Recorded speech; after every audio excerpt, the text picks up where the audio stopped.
Okay. We're ready to start this up. This is Talkaoke. Come and take a seat on the table of chat. That includes you. You're welcome and invited. Should you want to join? If you don't want to join, that's absolutely fine. But you don't have to say anything if you don't want to. If those people that are unfamiliar with the Talkaoke format, it simply involves talking to this microphone about whatever you want to talk about. Hopefully, it's got some connection with what other people have said, but not necessarily. Okay, so. My name's Mikey. Let's see who we've got around the table of chat. Yes, you're welcome. You can come and, yes, bring the beers, wherever they are. They're not beers, are they? It's some kind of iced tea cocktail. Carrot juice, maybe. Anyway, let's get names. My name's Mikey. What's your name? Archie. And? Jude. And? Jeff. Archie, Jude and Jeff. Yeah. And? Michael. And? Lewis. Welcome, I'm Mikey. Come and get involved. You don't have to say anything if you don't want to. Come on, you can do it. Let's give them a round of applause. Anyway, the way this works, for those who are not familiar, you can talk about whatever you want to talk about. We don't have a subject yet. Has anyone got a starter? Come on, maybe you're the ones. Have you got something to talk about? No, not really. Come and get involved anyway. We've got Archie, Jude and Jeff and Michael and Lewis and Mikey. Anything? Brexit, okay. What? Okay, interesting point. Okay, and let me just turn this up. We haven't turned these ones up yet. So go and say that again. What do you want to talk about? Brexit. Okay, is everyone happy with the Brexit? Should we start off with? What do you want to? It's Archie, isn't it? Yeah. What do you want to say about Brexit? Come and get involved in this. We're talking about Brexit. Will Brexit lead to an end to dancing and happiness and joy that you've just been doing there? I mean, it might. It could. Hopefully not. Okay. What do you want to say about Brexit? First, I'd like to say that I hate Theresa May. Okay. Why?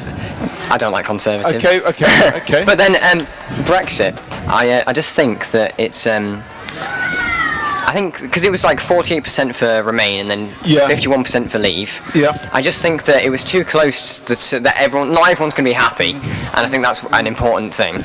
Okay. And I also think that just the whole idea of leaving the European Union just it basically stands for instability, and I don't feel like we're going to be. Okay. There's a couple of points there. Brexit, good idea, bad idea. Archie says bad idea. But what about the point that he's made that it was too close to call? So my country actually voted to stay. Yeah. So What country cheers is for that? boys. Scotland. Scotland, okay. I don't know why I'm looking there. That's a Celtic badge, but okay. whatever. Yeah. Well, it's from Celtic, certainly a Scottish team. So we voted to stay. So I don't take the blame, to be perfectly honest. Okay, so you're saying Scotland is out of it, but I mean, how far do you want to drill down on this? I mean, is it about blame? No, not really. Yeah. Jude, have you got a point of view on this? What do you think about Brexit? I'm not gonna lie, I have no idea. You have no idea. No. Do you think it's a bit of a fuss about nothing in a way? I think it's a pretty big deal. You do think it's a big deal? Yeah. But you just don't know what to think about it? I don't think anyone really knows what it's about. Yeah, okay. So in a way, is Brexit sort of voting for... We're not even sure what we're voting for. Is that what you're saying? Yeah. Yeah? Yeah, Despacito, yeah. Yeah, no, I have no idea. Okay, me neither. Okay, so 3 points now. They didn't. It's a bit of a close one. So whatever the decision, we're going to get division. Then there's the point about. Well, I suppose leading on to that instability, but also we don't really know what it is. Lewis, have you got any views on this? Well, that's exactly. You just don't know what you're voting for, and sadly, in my opinion, I think we made the wrong decision. But it's the decision we've made, so I think we need to stick with it. You say we made the wrong decision. Well, Michael's kind of saying it wasn't me. Well, it wasn't him, but the people, as a collective, decided that was the best route to go down. And Michael goes on about how much he loves democracy. Yeah. So this is just how we need to play the cards. Okay, is this just simply a kind of, I don't know, is this a phenomenon, is this just democracy in action, Brexit happening? What do people feel about that? democracy in action? I don't think it's proper democracy because the people aren't like now that we've voted on the actual like referendum about it. I feel like Theresa May and Parliament are just trying to take it into their own hands without giving the people a proper vote and a chance. But haven't they had their vote already? I know, yeah, but like now that we've had that vote, instead of Theresa May just promising things and not delivering, and the Parliament not delivering, I think that the people should have a vote on what deal we actually get. Okay, so now it's a bit more clear. Any views on Brexit? We're talking about Brexit. It's going to put people. What does that mean? You're not sure? Exactly. Come and have a seat. Come and get involved in this. We have got Archie, Jude, and Jeff. We've got Michael and Lewis. What's your name? Ellie. And Hannah. so what? I mean, we've got this concept. Come on, join in. You can sip your beer around the table. It's beer proof. And when we're talking about Brexit, is it democracy in action, or is it just like we don't know what we're voting for? We need to do another vote now that we know, or when we know what we're voting for. Is it like somebody else's problem? That's what we're talking about now. Any views on this side? It's a bit of a mess, really. It's a bit of a mess. Yeah. I think I saw some nods around the table. How would you tidy up the mess? Another vote. You think there should be another vote? Yeah. And what should the vote be on? Like the terms of the agreement. Okay. Like how we leave. The exact terms of. Do you agree with that? Yeah. Okay. I mean, do you think are we going to get another vote? No. No. No. You don't think so? No. Well, I think the first thing to get the kind of wheels of Brexit going, because there's no way we're going to get another vote, I'm almost certain of it, is Theresa May has to go, because she can't even get a deal together with her own cabinet, never mind the whole of the United Kingdom that's going to suit everybody. Yeah. So I think she needs to go, and then you need to let somebody else, like Jeremy Corbyn, there you go, he's our man, take control. I'm not saying he might be any better, but I think he's got more of a chance. So basically you're saying Jeremy Corbyn, give him a go because Theresa May's had a go and it hasn't really worked. So give him a go. He may not be able to come up with anything. But I mean, we're talking about democracy. Isn't democracy like some people, those in the minority, don't get the view? Are you off again? Yeah. Final thought? You go. I don't really know. What are you doing? Just I'll be back. Okay. So it's a bit too much of a heated conversation. She left like the UK in the EU. Okay. I mean, but maybe she was better off leaving. I don't know. Sometimes, I mean, surely sometimes it is better to leave than to stay. If the party's not going well, surely it's better to leave. I think I think we're going to be more stable, as I said earlier, inside the European Union, because we've got other countries supporting us, and at the same, and also like we've got as a collective, there's more people like coming together. And think about all the terrorist attacks in France, like a couple of years ago. If France hadn't been in the European Union, would they have had also the support that they did have at that time? Like, would we get that support now that we've left? Because and especially if we leave the trademark in the single market as well, then all our trade's going to be messed up as well. So, Brexit. Have you got any views about Brexit? No, he hasn't. I mean, I don't know if is it a subject that's already been done.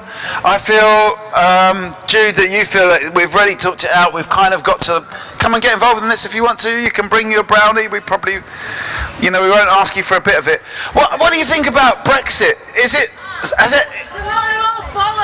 Yes. That's what people. Well, okay, come and talk about it. Is it saying Brexit is done because it's a lot of? Yeah. Is it a load of bullets? Is there anything we can do? Come sit down. We've got what is it, Ellie? We've got Ellie, Archie, Jude, Jeff, Michael, Lewis. What's your name? Simon. Simon. We're talking about Brexit, and there's a bit of consternation around the table. Was it democracy in action? Would it be democracy if we voted on the final deal rather than the vagaries of the initial proposal, in or out? That's what Archie is saying. It's a left-wing Trojan horse to free us from the fascist EU state. Okay. Can you are people picking up what Simon's saying here? Do you agree with that? Is it a left-wing Trojan horse, and if so, are you picking up? Are you agreeing with? What do you think about this Trojan horse? Is the Trojan horse a bad thing, would you say? I think it's just surprising, really. And actually, this This isn't actually my viewpoint. This is a viewpoint of somebody I've been debating with on Facebook, who's got this strong idea that even though he voted to remain, he's now thinking that leave is a good thing. Yeah. Because most of the EU states are very right wing. In his opinion, and the only way we can form a socialist idealism in this country is to free ourselves from the EU. Okay. I mean, what do people around the table think? Would you like to have a more socialist state? Is the EU stopping us from doing that? If you do, if you would like to have a more socialist state, you're nodding. I agree. Yes. You agree? Yes. Okay, and you think the EU is stopping us? I just want to. We just need another battery for that one, Ruby. There in the wooden box over there. Come and have a seat on the table of chat. What do you think about Brexit? Is it a Trojan horse to free us from all of this, all these right-wing countries that are in the EU that are making us more right-wing? That's what Simon's saying, and Ellie's kind of nodding and agreeing. What's your name? Michael. Have you got something to say right now? Do you want to listen for a bit, or? Just want to listen for a bit. Okay. So, I mean, what do people I mean, we've got a fairly young audience here. Are you into this idea of a socialist state that Simon's talking about, and what does that mean for you? What would it actually mean? What would it mean, Michael? I'm not actually a socialist, so you know. I mean, would you like to have a even not being a socialist, would you like to have a socialist state? On paper, yeah, but in practice, no. Why? Well, because look at every time. I mean, I know socialism and capitalism, communism aren't the same thing, but they're pretty similar. So just look at virtually every time. I'm getting so confused. So you're talking. I guess you're talking about the communists. You know, I'm gonna fill that in a little bit. The communists somehow got it wrong a few times before. So isn't socialism just going down that same road? It's not going to work. That's what Michael's saying. I don't think that it's a fair comparison of the communist states that have existed so far. I mean, say for example Russia. Yeah. It wasn't properly communist. It was corrupt at the top. Right. Not like if we have Stalin. Was a very corrupt person. He was in it for himself. Yeah. Which is not what communism is about. Communism is about everyone having freedom for the workers and the workers taking charge and having a whole state where people are treated equally. Yeah. And I think that, I don't think proper communism has ever really been put in practice. So I think it would be a good time to practice it possibly in times So you would go further than socialism and go to communism if you were in charge, Archie? I don't know. I think I'd try socialism first, but at the same time, it's... You're tempted. Yeah. Okay, what do other people think? Communism, socialism? I see the core ideas of communism. I'm 100% behind. My issue is human beings, not all of them, but some of them are corrupt. In a group of 100, some of them are always going to be corrupt. Right. And to rely on the people at the top of our government to be different to the people at the top of Russia's, well, it could work. We could be the first truly communist state. In reality, you can't put faith on people in the top because even if they have good intentions, getting to the top, it corrupts people. So the corrupt people get to the top. It's the other way around, actually. Power breeds corruption. So you get the power and then you become corrupt. Yeah. Okay. I mean, do we think that would happen to Jeremy Corbyn? No. No? Okay, well, welcome to Talkaoke. We've got Simon, we've got Lewis, we've got Michael, we've got Jeff, we've got Jude, we've got Archie, and we've got Michael again, and Ellie, and what's your name? Luke. And Seamus. And I'm Mikey, and we're sort of talking about communism. It started off with a conversation about Brexit, but then it seems that there's a lot of desire around the table to have, not from Michael, but from some of the other people around the table, to have a bit of socialism or communism, and maybe Brexit is the way to achieve that. That's what we're talking about here on the table. And then we started talking about corruption. In the end, are you always going to get a bit of a corrupt government, and therefore these socialist communist ideas don't work? What do you think? Do you fancy a bit of socialism or communism? I don't like the idea of communism. Yeah. I don't think it. Well, it's proven that it doesn't work. Like, it's never properly worked. Okay.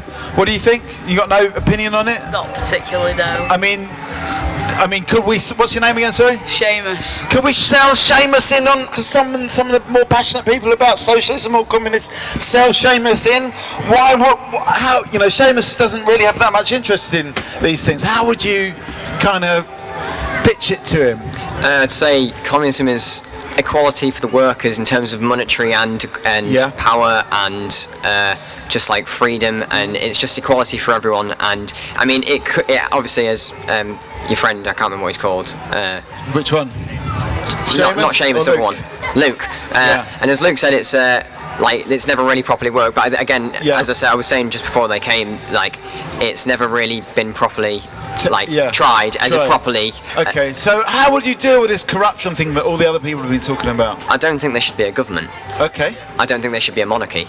Okay. I just think that I think not anarchy, because it doesn't need to be as free as anarchy, but I just think that in a way it should be like people just doing what they need to do, and like obviously there's a law, but you're not. There's no police enforcing it. You've just got, and this is why it doesn't work, because people are too like concerned for themselves and are too selfish. You can't rely on people's morals.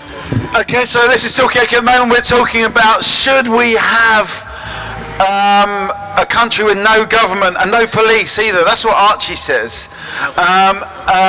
Would it make people less out for themselves and more out for each other?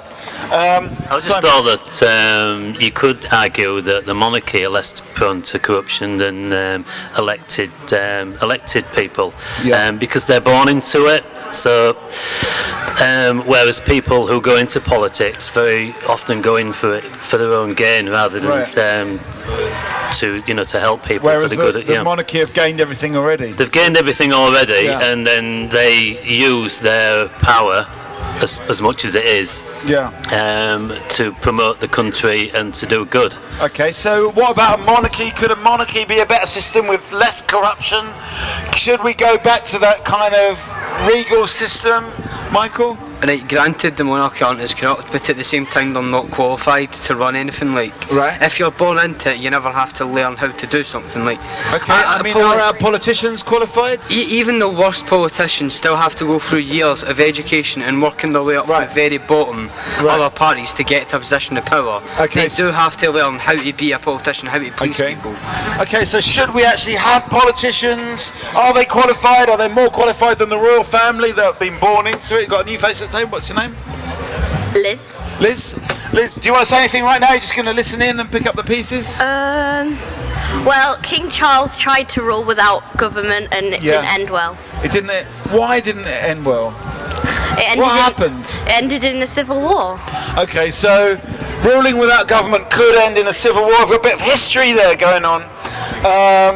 So we get. I don't know if you're kind of staring. What do you think people think? We've got these young people around the table. They want a new system, a different system, one that's more equal, says Archie. Something that's I don't know, a little bit more fair, something that's less corrupt. So that I think I'm quite a fan of well, you see a lot of people at the top in politics. You see a lot of them, especially people who are trained to work with money, like the Chancellor.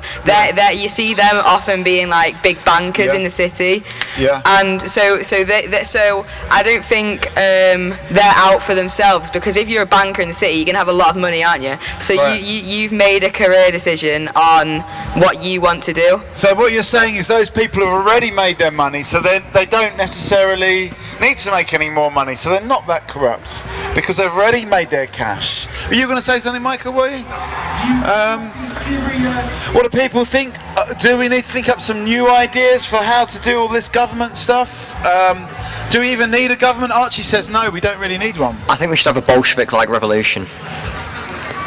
Can you tell us what that is? I think we should overthrow the royal family and the government. And replace it with the government of so you do want to replace it with another government? Of a younger, a sort of a government, more like a body of people who come from all sorts of different backgrounds. Because if you look at Parliament now, most of them are rich white males. Or if you look at the percentages of who they are, and it's they've people David Cameron who have paid their way through like Eton and Cambridge and places like that, and it's just they've never had to really properly like graft for anything. So I think how would you choose this body of people? How many people would it be? Well, I don't know, as many people as it took really to get a like fresh perspective on politics today and like the state of the country really. Okay, and how would you draft these people in? Would they be kind of talented people? What people that's sort of what originally happened. Like, it's called the House of Commons, isn't it? And it's called the House of Commons because it's made of, originally made of commons, but realistically now it's not made of common people, especially in right-wing parties. They're the ones that. How did that happen? Well, because the people who have received the better education, they're often going to be the people who are the best qualified to do the job.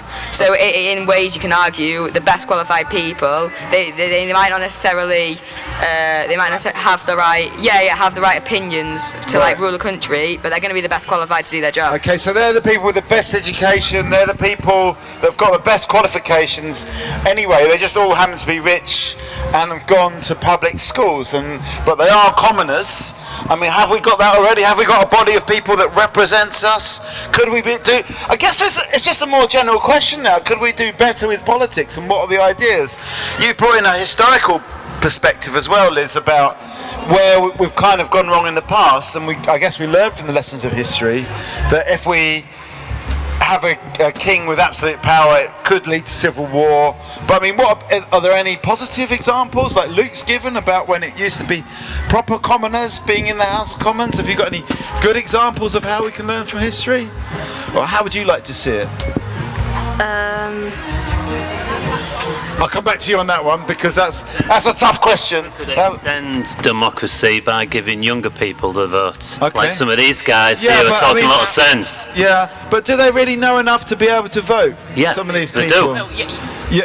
Well, obviously there's some that would just abuse the power and either not vote or write something stupid, but if you gave younger people the vote in Brexit probably wouldn't have happened if you gave the younger people the vote. So how young do you think we should have gone? Well, obviously within reason. I would say at the age of 16 because obviously Brexit's going to affect everyone, but it's going to mostly affect us and our children and so on and so forth. Right. So it should be up to the younger people as well as the older people, obviously. Following that logic, should the older people be denied a vote because they're kind of on their way out? And it's not going to affect them? I don't know. Give them lifts to the polling stations. Okay. Should younger people be involved in the political process, be allowed to vote? Should it be 16? Should it be older or younger? I think. Hang on a sec, Michael. Let me get a final thought from Simon before you go. Well, I just think these guys are fantastic. I've had some really good opinions from these guys, and you don't need me. So, Are you sort of bowing out a bit like those older Brexit voters? I am, I'm now, like you suggested, older people maybe shouldn't get the vote or be allowed to debate. So, it wasn't meant to scare you away, that comment. It was just trying to throw that in. I mean, but what do people think? Is politics really? Is it a young people's game? Should we try and involve younger people a bit more, Michael? I think obviously not every single 16-year-old knows enough to be educated enough to vote, but then see if you took away votes on what you know, a large amount of adults would lose their right to a vote as well. It's not as if when I turn 18 on the eve of my 17th birthday, I suddenly gain a wealth of knowledge and a wealth of experience. You gain it through life, and a lot of adults don't know a lot, and a lot of 16-year-olds do know a lot. So I'd lower it to 16. And I think it's a bit harsh because I've contributed a lot, but I think it's 65. It should be taken away simply because the decisions you make won't affect you. Okay. All right. So people over 65 be denied the vote. Make the vote to under 16s. I think there should be older people shouldn't vote as much because well, they haven't had a good education, most of them, have they? Okay, so they've not had the benefit of the high quality education you've had. Yeah. Okay. Well, should people over 65 be denied the vote and we move the voting age down to 16? But for the simple reason that those people in their 60s are not really going to either benefit or suffer from the decisions that get made, whereas the younger people will. That's what we're talking about here. Any views? Come and sit down. Come and get involved in this. For want of a better word, we need a slightly older person's perspective on this, because Well, it's like it's the basic human right to vote, so you can't really take away a human right to vote. Otherwise, that's not a democracy. Yeah, even for older people. But what about younger people? Are we taking away under 18's right to vote, aren't we? Well, because let's be honest, the majority of under 18s, they have no idea. They're not interested, and that's that's the state's fault. Like, they should be educated about politics and about Brexit, because honestly we have no idea what's going on and it affects us the most. Okay, so you're saying that the under 18s are not competent to vote. We've got a new face at the table. What's your name? Ian. Older people vote on nostalgia, right, and hanker back for how they perceive it to be, but it really wasn't. So are you agreeing with this conjecture that maybe once you're over 65 you get a pension but you kind of lose your right to vote?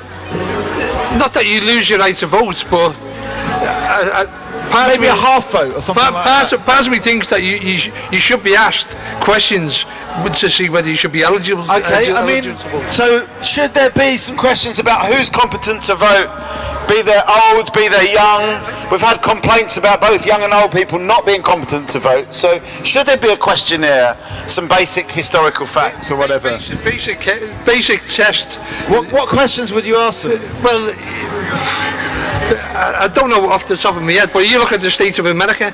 Yeah. A lot of them people don't know. A lot of the Americans, it sounds like generalising, which I'm probably out of order doing. A lot of people don't know anything about the world other than America. Yeah. So are they fit to vote? They don't know their gluteus from their humerus, so to speak. Come and have a seat on the table at the moment. You can listen around the table. Right now we're proposing perhaps that over 65 shouldn't be able to vote because whatever they decide, be it good or bad, they won't suffer or benefit from. And 16-year-olds should be allowed to vote because they're the ones who are going to... Guess how it's going. But Ian here is saying that older people tend to vote on nostalgia rather than the current reality. And should there be a test for people to vote? Should there be some kind of competency test? Luke?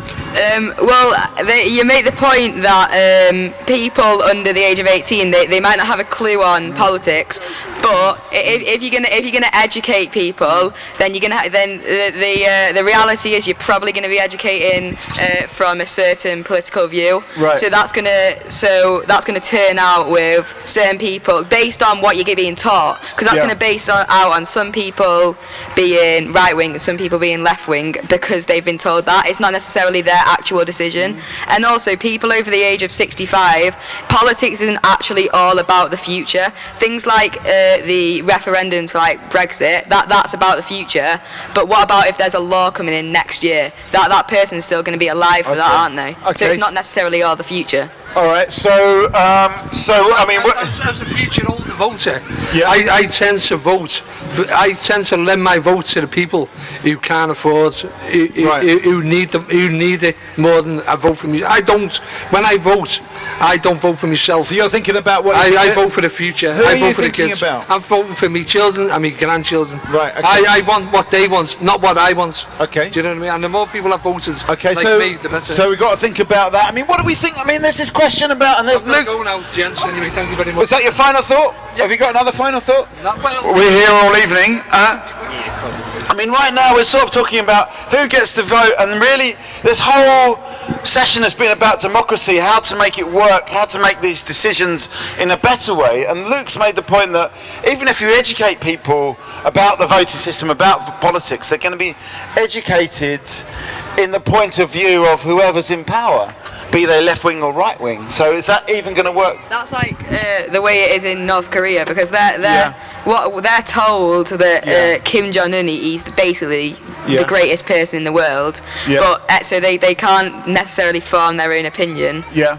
So it's not necessarily fair because they're just having it drummed into them. And if any human's getting something drummed into them, they're going to probably think that way. Are we the same here? Are we just following our parents' footsteps, our friends' footsteps? Are we actually thinking about it a bit more? Or are we just like North Korea in that sense? That we... I think that in some ways, what's going on in North Korea could be interpreted as good. Like, democracy. It's just one of those words that's thrown about. And like, we're told that we're living in a democracy, but like, in some ways, we're not, because it's really just the people in Parliament who are discussing things while we get the occasional vote. And I think that in some ways, like, if we had a leader as strong as someone like Putin or Kim Jong-un, who actually knows what they're doing, and like who's not just some pompous person who's just like paid their way through schools, then I think that the country would be stronger, and that really there'd be a lot larger sense of unity, and also, you know, in some ways, I don't know, if you, as I was talking about earlier, that body of people who come from average backgrounds who the Parliament at the moment do not, because most of them come from private schools. If we had a body of like that, why don't we just leave them to sort things out? Because there's different perspectives on all sorts of issues. So you're talking about stronger leadership, but also, I'm just for those people that have come, Archie's proposed, I don't know, I'm just going to say 100 just for the sake of it, 100 people drawn from all walks of life that kind of make up the demographic of the United Kingdom could be making decisions rather than privately educated, mostly posh people. And that's the way that Archie wants to do it. Luke over here is sceptical. Michael doesn't really like socialism for the reasons of corruption. So that's where we are right now. We've not really heard from this Michael over here. I don't know if you got anything to say at this point. You're just listening in? I'm just listening in. Okay. So that's where we are right now. Have you got a view on this? Should people even be allowed to vote when they don't know what they're voting for and they're just following? Do you vote for the same people that? I do vote. Come closer. Have a seat. There's a seat over there. So we've got Ellie, we've got Michael, we've got Archie, we've got Jeff, we've got Jude, we've got Michael, we've got Lewis, we've got Luke and Seamus. I'm Mikey. What's your name? John. John. Yes. What were you going to say? I do vote because it's my right to vote, and lots of people have died for the right to vote, and I think that it's a basic right.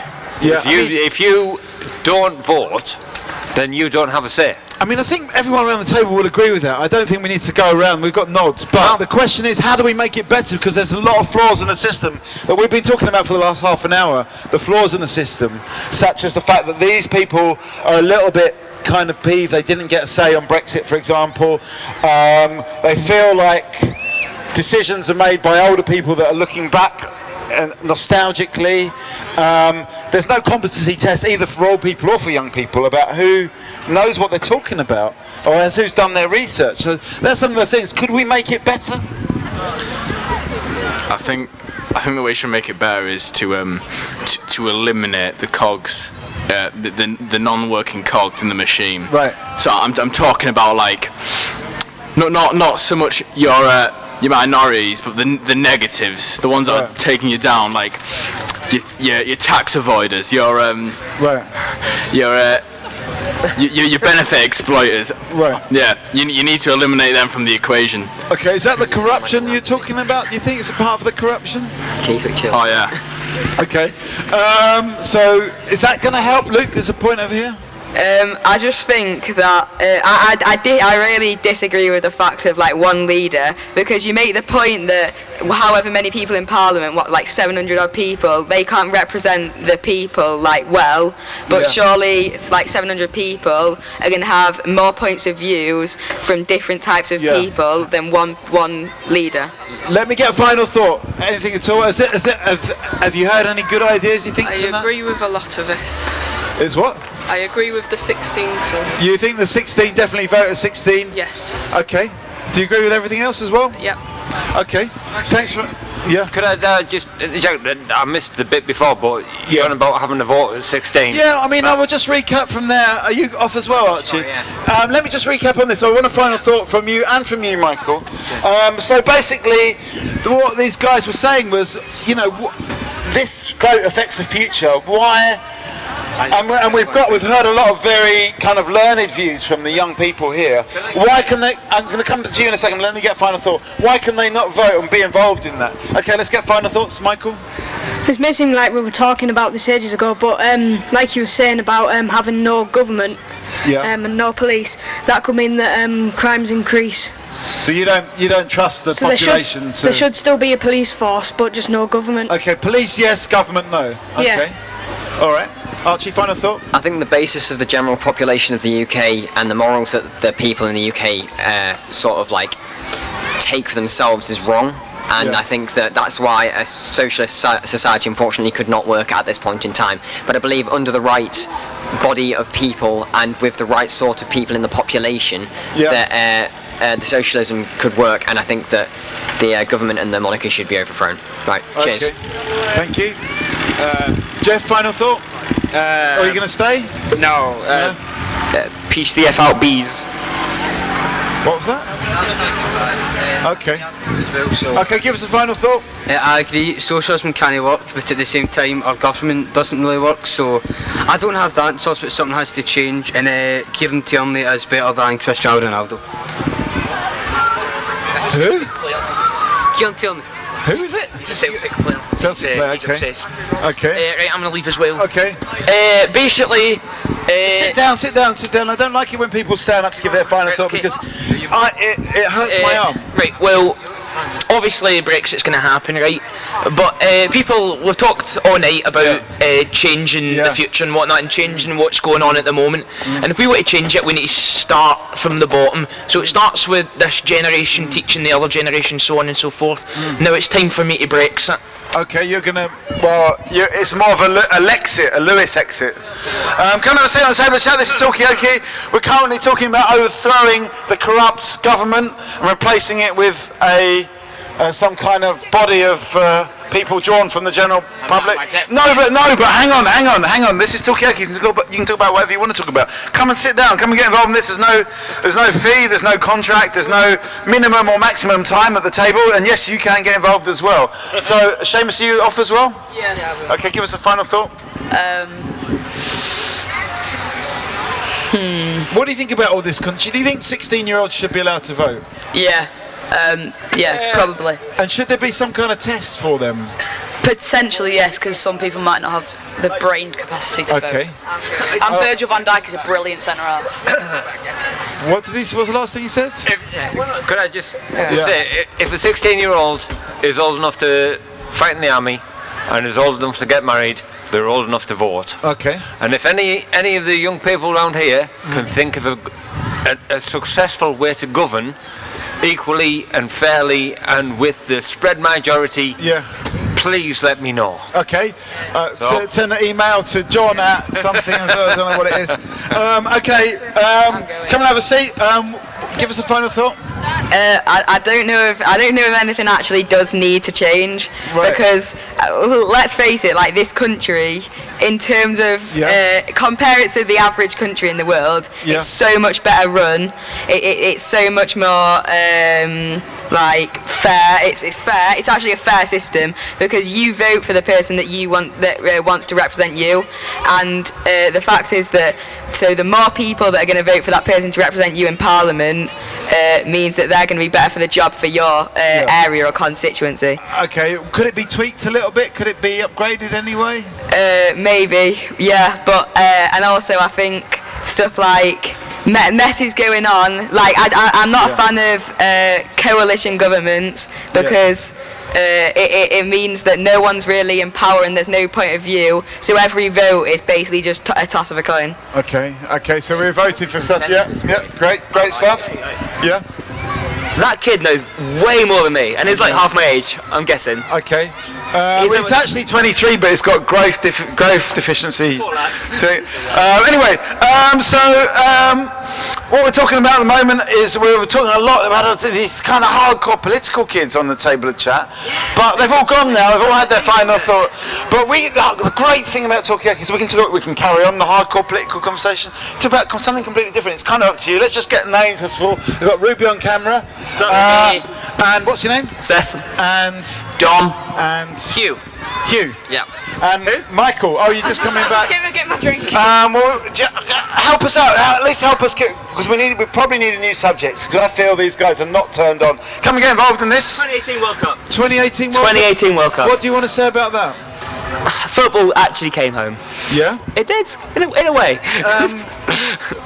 You know, we didn't actually. I don't know if you watched the last couple of games, but we didn't actually win. The nation came together. Okay. The nation came together for the first time in years. So it didn't matter in a way. I mean, we've been talking a lot about Brexit and this and that and overthrowing the government. Do you think this 2018 World Cup is a way, you know, that somehow we came together when we've got so many divisions in this country? Absolutely. I think maybe the World Cup didn't come home, but football did. You know, the spirit was there. There was a lot of division in this country, and I really think the bonding of people, men, kicking boys, kicking a pig's bladder into an onion bag really brought the country together.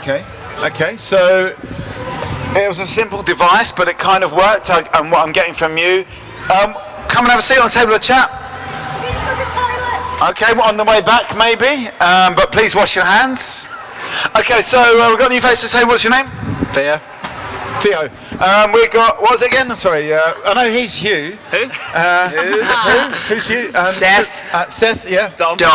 Seth, Dom, you, and Theo, and we're talking about, Seth has proposed that actually, I don't know if are you into football, Theo? Yeah.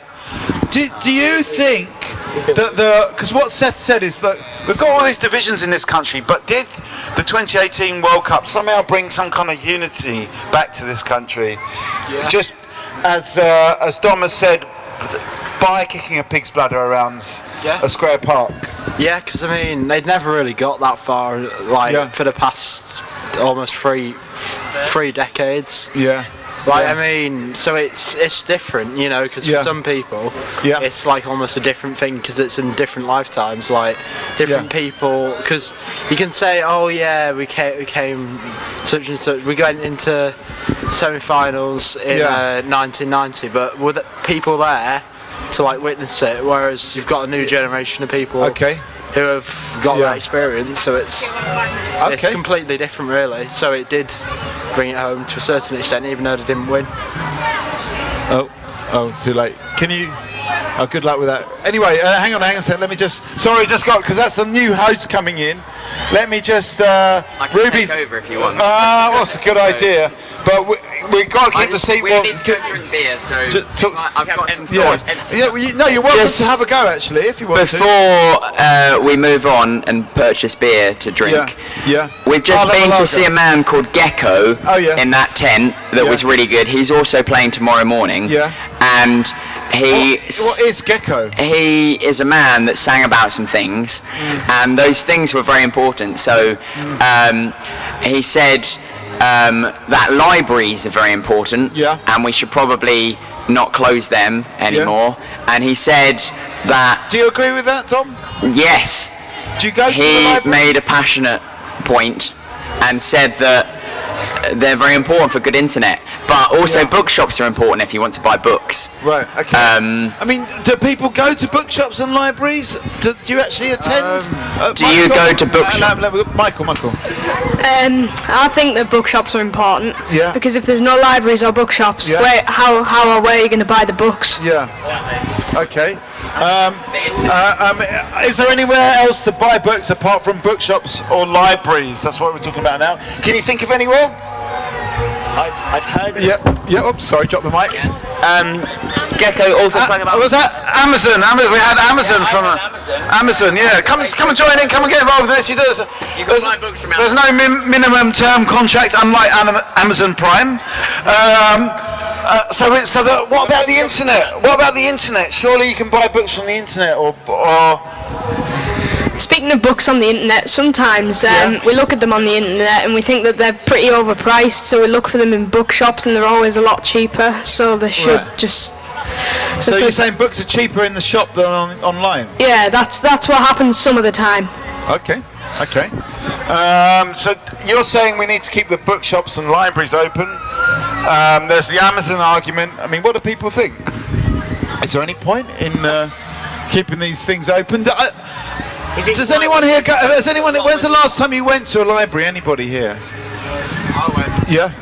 Yeah, I went, but I got some. I don't know. What were you doing there? Well, it was about April 2016. Yeah. To be fair, but Yeah. I mean, the books I got, I didn't actually return. Yeah. To be fair, because the library closed down. Right. A couple of weeks later. Okay, so that's a good excuse for not going to the library. It's the one in First. Do you think the fact you didn't return the books is maybe a reason they shut down? Oh no. It's a bit of a chicken and egg, really, isn't it? Okay, so people are not really going to libraries, so why keep them open? Are you off, Dom? We do need to purchase beer. Yeah, I just okay. wanted to say, so there were two other important things that Gecko talked about, Yeah. and they were that... Did Gecko talk or sing about these things? It's a bit of both. I think you'd almost call it spoken word. Yeah. So he said that Margaret Thatcher shouldn't have stolen all of the children's milk. Yeah. That was very important. Yeah. And that is why the Tooth Fairy is out of business and is diversifying into washing up products. But also, what was it? He sang about something else that was really important that I can't remember. Well, let's just stick on the libraries theme. If you don't like Trump, hit him with a spanner. There we go. That was the one. It Okay. was really important. All right, hang on, Seth. Who? Seth? No, Seth. I was calling Seth and Hugh. Give us a final thought before you go. You can't just go off like that without any sense of closure. Would you like to hit Trump with a spanner? Well, it's kind of up to you. How you want to? Should be hit with a spanner. However, it may not be the best way to solve the problems. Okay. Would it solve any problems? It might make you feel better, but would it solve any of the world's Create problems? some new problems. You know, who knows? It might create some new problems. But Hugh, what's your final thought? Many things. I can't state. I don't know. Is it too? Have you just been overstimulated? Yeah, here? that's just a bit too much. For me. Yeah. Okay. We'll come back when you've underwhelmed. I don't know where we're going to take this. We've got Michael, we've got Theo, maybe this man over here. Come and get involved in this. This is Talkaoke. Right now, we're sort of talking about libraries. Theo says libraries should be kept open. Is it the Thirsk Library that's now been closed? Which is just up the road. We've got Michael, we've got Theo. Come and have a seat. What's your name? Mick. Mick. We've got a lot of Michael-based names because I'm Mikey around the table. You're the odd one out, really, Theo. Yeah. What we heard is that libraries should be kept open, but no one... Theo went to his library, fair play. He stopped going because it closed down, so that's a good excuse. But not many people are actually going to libraries, so why keep them open? Well, to be honest, I don't think they should keep them open because it's just the stress thinking about taking the books back, whereas in bookshops you just buy them and off you go. Keep them, okay. So is a bookshop in a way is a better idea. Mick, have you got a view about the libraries? Yeah, I think they should be kept open. They're a good public service facility. They're not only books, it's CDs. Well, in my library as well as film. Do you go to the library? Yeah, go to the library. How can we get more people in there just to keep that argument going? Local councils can promote them better, I guess. Do more events in them. I mean, take the young lad's point about keeping a book when you buy it, but it's not everybody who can afford to buy all the books that they want to read. Could libraries give out books and just give out photocopies or something, and then you don't have to give them back? Could that work as a system? I think that might be a bit problematic, photocopying some of the larger books. Okay, maybe would it work? Yeah. About the photocopying the books, wouldn't that like copyright? Like that's just making copies. All right. Well, how about this? I mean, it's not really down to me in the middle to give out facts, opinions, or ideas. But nevertheless, as we've not got that many people around the table, I just want to throw this one in. What about if you gave come and get involved in this? We're talking about closing down every library in the country. Should it be done because people don't go there anymore? But what about if you instead of there's a lot of anxiety from the likes of Michael and Theo that when you borrow a book out of a library, you've got to bring it back, and that's not part of the kind of consumer world that they live in. So what about if you had a Kindle or something like that, where you just got given the book and it... What's a Kindle? It's... Speaking about Kindles, if you wanted to buy the book, they could just give you a code to buy it, and then you won't have to return it. Okay, so but the book could maybe self-destruct or something like that. Yeah. Okay. Yeah. They could. So you know, you have like archive sites. Yeah. They should put all the books on archive. They should get PDF files of them. Yeah. And they should put them on public sharing so everyone can read them. Okay, so you could have an online library. Do we need libraries anymore? They do have online libraries. Yeah. They do have online libraries at the library now. Yeah. Your local library does have online library, so you can rent the book and you have to. You have to rent. You rent the book and then you have to. Get it back by a certain. Is that a better system? Do you think? I don't know. I like having a paper book. Yeah. Why? I don't know why. I just do prefer. Yeah. I prefer the contact with the physical, book rather than. Sorry. Yeah. Okay. We've got some new faces at the table. Come and have a seat. Come and get involved in this. We've got many seats. Right now we're talking. What's that? What is it? This is Talkaoke. It's a pop-up talk show where we talk about absolutely anything. We started off this final session of tonight talking about Brexit. Then we talked about democracy. Then we talked about is government fit for purpose. Then we talked about democracy and should young people be allowed to vote. Then we talked about what did we talk about after? The World Cup as a unifying force for England. And then we talked about libraries and should the libraries be closed down or should they be kept open? Everyone agrees it's a positive thing, but no one's actually been to a library. What's that? Oh, we've got Ruby. This is Ruby, our camerawoman. Also a librarian. And a librarian. I just quickly one thing about libraries. Yeah. Have you been to a library? I work at a library, or I did until 12:30 today. Okay, was that your final day? This was my final day today. Is that because the library's being closed down? No, the library is alive and kicking. But a thing about libraries, it's not just about having individual books that people can access. It's also about having specific collections of books and people there who can direct people towards different paths of research. So it's what you're also saying about is the library as a librarian whole. is doing a job, not just simply telling people to be quiet, but they're actually dishing out fines. They're actually doing more than that. Yeah, it's about having not just individual books, but a collection of books that make up like a body of knowledge. Okay. That I think is important. You need the full whack. Yeah. You know, if you go to a library and like book 2 of something that you're interested in is there. Yeah. Well, you're not read book 1, so you know what are you gonna do? You just don't read. You read something else instead, or maybe you get nothing. You need the full. If it's a 7-parter, you need the whole lot. Okay, so you need everything there. We're talking about libraries. Has anyone been to a library in the last, apart from Ruby that works in one, in the last week or so? No. Yeah. I went in the library, got on the computers. Everybody in the lab like this. I went in the library, got on Facebook because one of my friends live in America. Right. I didn't have no data. Right. So you went there to go on Facebook. Yeah.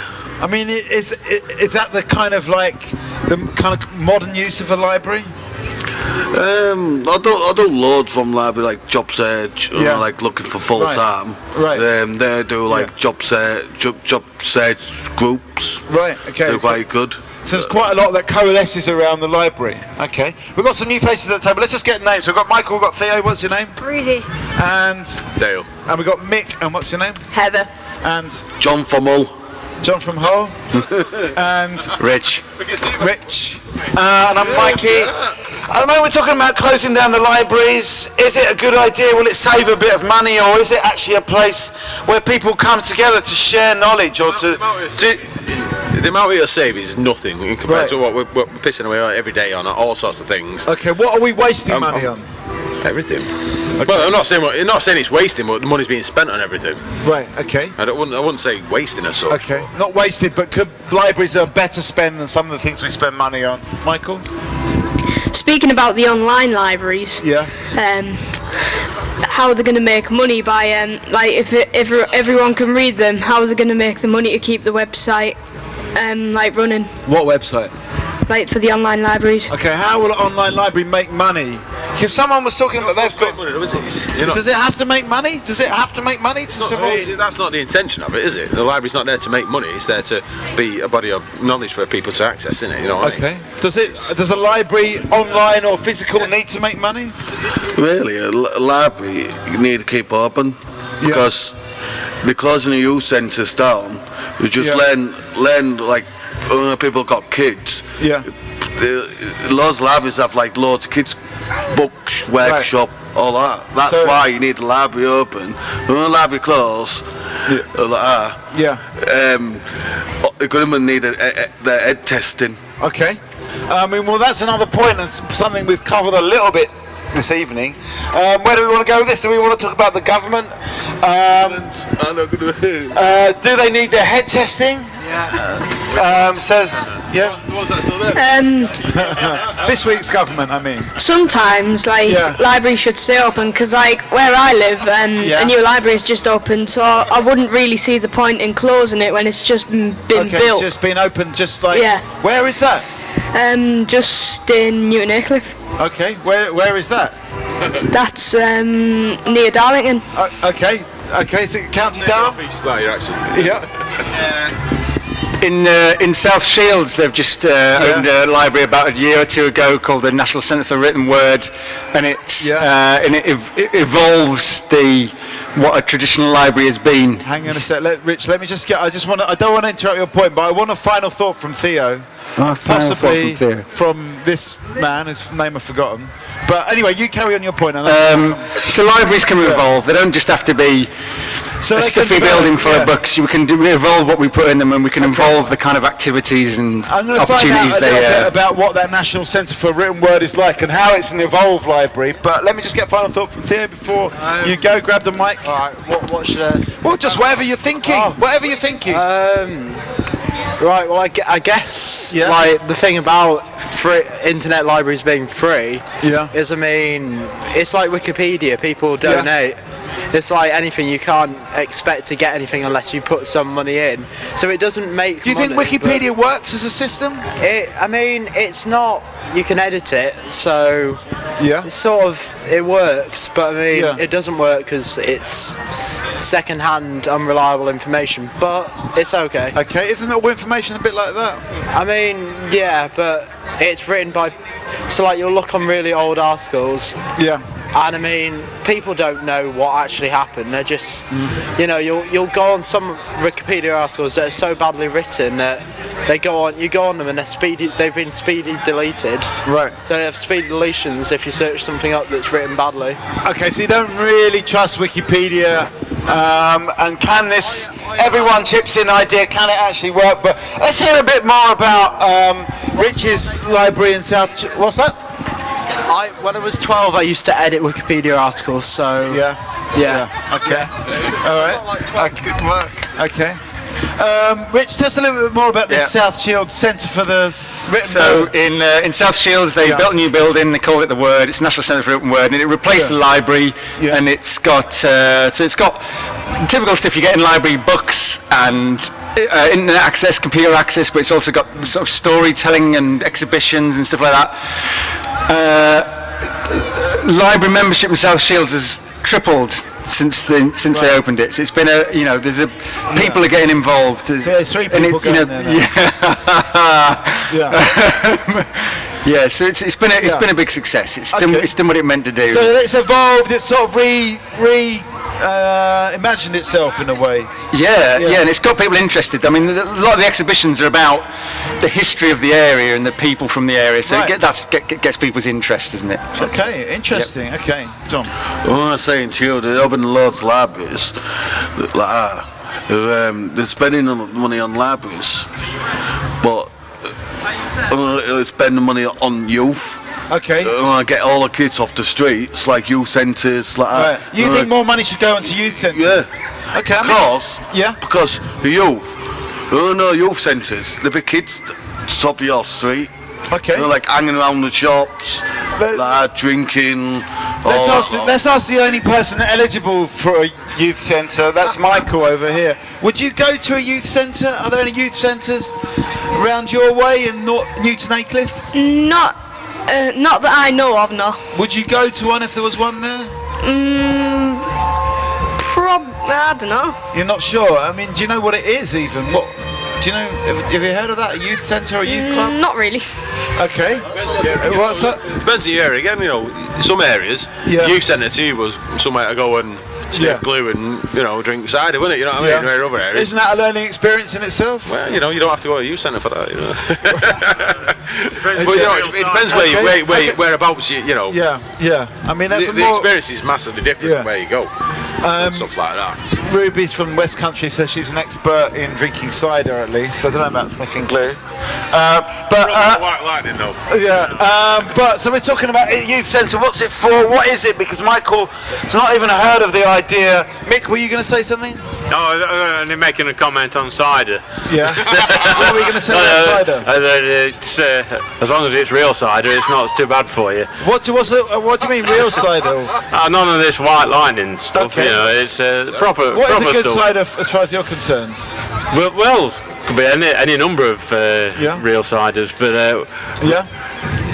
Roger Wilkins in Mudgley near Glastonbury is a perfect example of a good traditional. Roger Wilkins. Is that the sort of thing you can learn in the library or a youth centre, though? That's my question. Heather, you've not said much yet. What do you think about all this conjecture about youth clubs? Do we need more youth clubs? We've got John over here who's saying that, you know, we're spending money on libraries. There's a brand new library opened in South Shield, but what about youth clubs? They're closing down around the country. What are young people going to do? Michael here has not even heard of a youth club or a youth centre because they don't have them well, they might do, but he's not heard of them in Newton Aycliffe. Is it something that we're going to miss? Is it something that we need for the young people? You're saying yes? Yeah. I used to volunteer at a youth centre called The Warren. Yeah. All we used to do there is go to trips out and like learn the youth what life is. Yeah. Like every year they go to like residential, learn about racism and all that law, drinking, all that law. Yeah. They learn all about that. In the building, they've got like a cafe, like sofas, like so you're basically saying that in Hull it's working very well, and young people are learning a lot. You need it round the world. Okay. What do people think about youth centres, youth clubs? They are being closed down around the place. Are we going to miss it, and what's going to be the effect on our young people? Have you been to a youth club or a youth centre? No. Do you know what it is? Yeah. Would you want to go to one? No. Why? I got no idea. You don't? Okay. All right. Oh well. You don't know about it. Okay, so it's not part of your maybe experience, Michael. Like at home, we have like a pool table and like a dart thing, so sometimes invite people around just to socialise and stuff. Okay, so like that's a bit like a youth, it's like your own youth centre in a way. Okay, all you need is a dartboard and a pool table. You've got yourself a youth centre. Should we be making it if there's no money for it, or if the local government doesn't want to pay for it? Is that the way ahead to get that sense of young people hanging together? Like when he was younger, well, when we were younger. No offence, man. There was none of social media stuff was going on, so you just went to wherever on a Friday. That's where you went. And that's where you saw your mates, and you did stuff. Nowadays, you don't need it anymore for that. So you can. I'm not saying it shouldn't be youth clubs, but you don't. They had an important role back in the day. It's a lot less important now because they can be bypassed quite happily. With stuff like that, you're saying, hey, so there's other ways of young people communicating, getting together. Are they being bypassed? In a way, it's a bit like the libraries. Maybe they need to reinvent themselves, like the South Shield National Centre for the Written Word. Speaking about communicating in other ways, a tip for me is don't waste your life on social media. Really? Why? Because most of the time people can spend. It's recorded on video now. Because people can spend like hours and hours on it at a time. Yeah. Why is that a waste of time? Because basically you're not really learning anything when you could be actually like doing stuff that's useful. Yeah. Okay. Well, I mean, do people agree with Michael? Is time spent on social media a waste of time? Yes and no. What's that? Yes and no. Yes and no. Yeah, but as a rule, being able to interact socially with other people is a massive skill that you need to learn. Yeah. You can't get through life without it. You know what I mean? Yeah. It's and you can learn that via social media. It's not the best way of learning it, but it is one way of interacting. Is it a useful thing to do, John? Only one save money. Get rid of Theresa May. Okay, how's that going to save money? What Theresa May do for England? Really? Okay. I mean, but if we get rid of Theresa May, we're going to have to spend money on another election, unless... She's like Tony Blair. Oh, because everybody in number 10 don't do nothing. Okay. I mean, earlier on, we were actually talking about this, and we had a lot of young people around the table. You were there, weren't you, Michael? And we were talking about other ways maybe to do a government, that would be a bit better. Come and have a seat around the table of chat. There's a few subjects on the table. Youth clubs, is there any point in them? Is time spent on social media a waste of time? It's Rich, final thought from you before you go. I want a final thought, and from you as well. Give me a final thought. And from you as well, final thought. John, final thought. Well, I need more beer, so peace and love. Okay. Rich, final thought. Youth clubs definitely worth investing in, because they could do with some supervision and stop them drinking on the streets. Okay. But I mean, some of these young people don't know what youth clubs are anymore, so we have to. Again, they need to evolve and get a couple of pool tables and a ping pong table when we were kids isn't going to do it now. Okay. John, over to you. Final thought. 2 words. One is need youth clubs, because only youth off the streets. Get youth club, go into youth club. But the thing is, John, they're not on the streets anymore. They're on the computers playing Fortnite or on. But on the computers, but get youth clubs in. They have a couple of pool table, snooker table, all that lot. Yeah. Like that. What you fair? Kids are gonna sit at home. Okay, so it's better than being on social media. Back to Mick. Final thought. I think we've already covered on it with the libraries reinventing themselves. Same with the youth clubs, but they serve a purpose. But only the successful ones are a good example. Some aren't. It's like a lot of other things. Some are better than others. So I guess allow that evolution to happen. Okay, so we've had a bit of a change of personnel here. We've got some new faces on the table, possibly a new subject. I should say the whole point of Talkaoke is kind of up to you to decide what you want to talk about. It can be absolutely everything. We've got Heather, we've got Michael. Did we get your name? It's Anne. Anne and Josie. And Polly. Abigail. Okay. Abigail. Okay. So come and have a seat on the table of chat. It's kind of like a new movement in the Talkaoke session, so it's a good time to join. But what are we going to talk about? Where are we going to take this conversation? Did any of the things you've been? Fortnite dances. Seriously? Speaking about Fortnite, sometimes I think people spend too much time on it, because today at school, it was last day, everybody's like, oh, Fortnite for 6 weeks. Yeah. But in that 6 weeks, you could actually be socialising with other people and not just playing a video game that's like the most popular in the world. Okay. And even though it is the most popular in the world, it can get quite boring after you've played it for like a few weeks or something. Can I just ask, Anne, are you a parent? I am. I mean, as a parent, is the phenomenon of Fortnite quite useful, because it means you don't have to really think about how to form activities for your children over those 6 weeks or the summer holidays. All you need is a screen and a computer. It would be easier, but it's not a very healthy thing to do, to spend your time just sitting in on playing a But it might not game. be more healthy for him, but it's more healthy for you.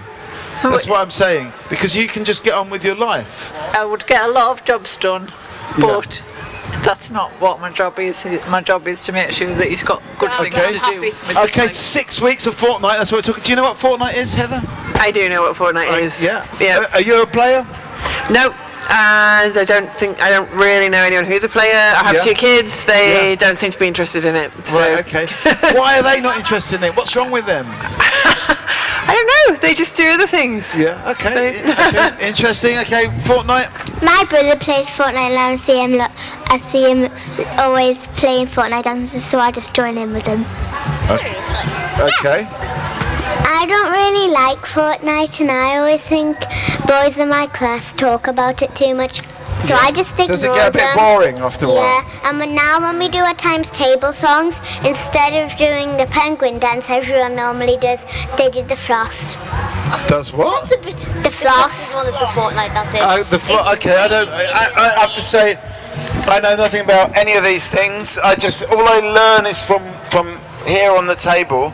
So I don't know anything about Fortnite, but we've heard a lot about it in the last few weeks. From all the way from Brighton through to Burnley, through to York, wherever we go, Birmingham, people are interested in Fortnite, and there is a phenomenon, but I don't know much about it myself. Michael. Fortnite's getting talked about quite a lot recently because season 5's just came out, so that's literally what everybody's talking about now. Now that the World Cup's over. 5 seasons already. Yeah. So and now that the World Cup and the football World Cup's over, everybody's talking about Fortnite again and not the football. Okay. I mean, like, it's good for a change of topic, like from football to Fortnite. Yeah. But sometimes people just need to go off the topic of Fortnite and just talk about other things. What, I mean, could we do that now? Could we go off topic? What could we actually definitely. What could we talk about instead? Come on, maybe this person. Come and join in. Come and help us out. We're trying to find a better topic than Fortnite or the Football World Cup. Yeah. Talk about Deer Shed. Deer Shed. Okay. What do you want to say about Deer Shed? That it's really good and I enjoy it. Why? Because it's great for lots of families when they come here. Yeah. It's time for them to get together and have fun. Okay, we'll put that in the highlights video. We've got a new face at the table. What's your name? Libby. Libby, we're talking about Deer Shed. Is it a good festival? Why? Is it about the family thing? Is there a particular highlight that you're looking forward to? I'm just going to go around on this one. Polly? I'm looking forward for lots of the bands and to go on the rides. Okay, bands and rides for you, yeah? I'm looking forward to the rides as well, and I'm also looking forward to get loads of sweets and having fun. Did you say sweets? Yeah. Okay, well, that's what we started off this whole session about 100 hours ago, it seems like anyway, talking about sweets. And what the conjecture on the table was that should this festival almost be a kind of like free-for-all in terms of sweets, because you're at a festival and the adults are busy consuming as much lager as possible, so the kind of young people's equivalence is sweets. So that's what we were talking about earlier on. Like they were saying, I don't know your names. It is a good festival, and we. Abigail, Polly, right, and Josie. That's right, Josie. Right, and like they were saying, it is a good festival, and we've been coming since the 4th one, and since that it's just been getting better and better. Okay, so it gets like better, it's just getting bigger and more bands are coming and things like that. Okay, so it just keeps getting better. What if it was going to get better again for the 10th blockbuster year next year? What do you think? What would be some of the tricks? Because the organisers are watching this, to say hello to Deer Shed, directors and whatever. Hello, Deer Shed. Give them some ideas. Let's have a little bit of an idea storm here. Like possibly, maybe it's like a few more music stalls, because I'm like a drummer and I'm into music. So you want to learn a bit of drumming? Yeah. Well, I'm already getting drum lessons, but like even more music, like world instruments and other things like that. Okay, so like some weird instruments that you're not normally used to. Yeah. Like a saz, for example. What's that? I'm a musician and I don't even know what saz is. So it's like a sort of Turkish guitar. So we're talking about what can make Deer Shed Festival even better. Libby, is this your first time here? Yeah. It's not your first time. You've been here 3 times. What? Any ideas? Maybe I'll go straight over. I'll come back to you. I'll go straight over to Heather. I'm just blissing out on Deer Shed, and I can hardly think of anything that would make it better right now. So you're blissing out. You're in a kind of field of bliss here at Deer Shed. Okay, fantastic. Okay, what could make Deer Shed better? We've got a new face at the table. What's your name? Will. Will, is this your first time at Deer Shed? It is my first time at Deer Shed. I've literally just got here. Okay, well, I'm not going to bother asking you then because you've just arrived. What would make Deer Shed better, even better than it is? We've all agreed it's pretty good. For it to be longer. Longer, yeah? Yeah, longer than just a weekend. Okay. Yeah. Friday to Tuesday. A much longer time for families to have fun. Okay. Should it last a bit, like a whole week or something like that? Less than a week, about 5 days sort of. 5 days, okay. Yeah. What would you do on the extra days? Anything different? it would give you more chance to try out new things, so you could do part of it one day and then part of it another day. So there's so many new things to try, maybe sometimes you don't always have time, yeah. It could be better with having more stores and bouncy castles and things for children. More bouncy and castles? More really good bands like Florence and the Machine. Okay, Florence and the Machine, you think it's a good band? We could book them twice, maybe over 5 days. Yeah. I think if you brought Ed Sheeran. Yeah? What would Ed Sheeran bring to this festival? Loads of music. Okay, loads of music. He's a musician. Okay. Come and have a seat. Can we get involved? We're talking about what would make this festival a better festival. We've got Libby, we've got Michael, we've got Anne, we've got Josie, we've got Polly and Abigail, and we've got. Did we get your name? Will. Oh, we did get your name, didn't we? Will and Heather. What's your name? Have you got any views on this? Come on. Come and say that on the mic, and then I'll get extra points. I'll get booked next year. Come on, say that again. Say it. What was it?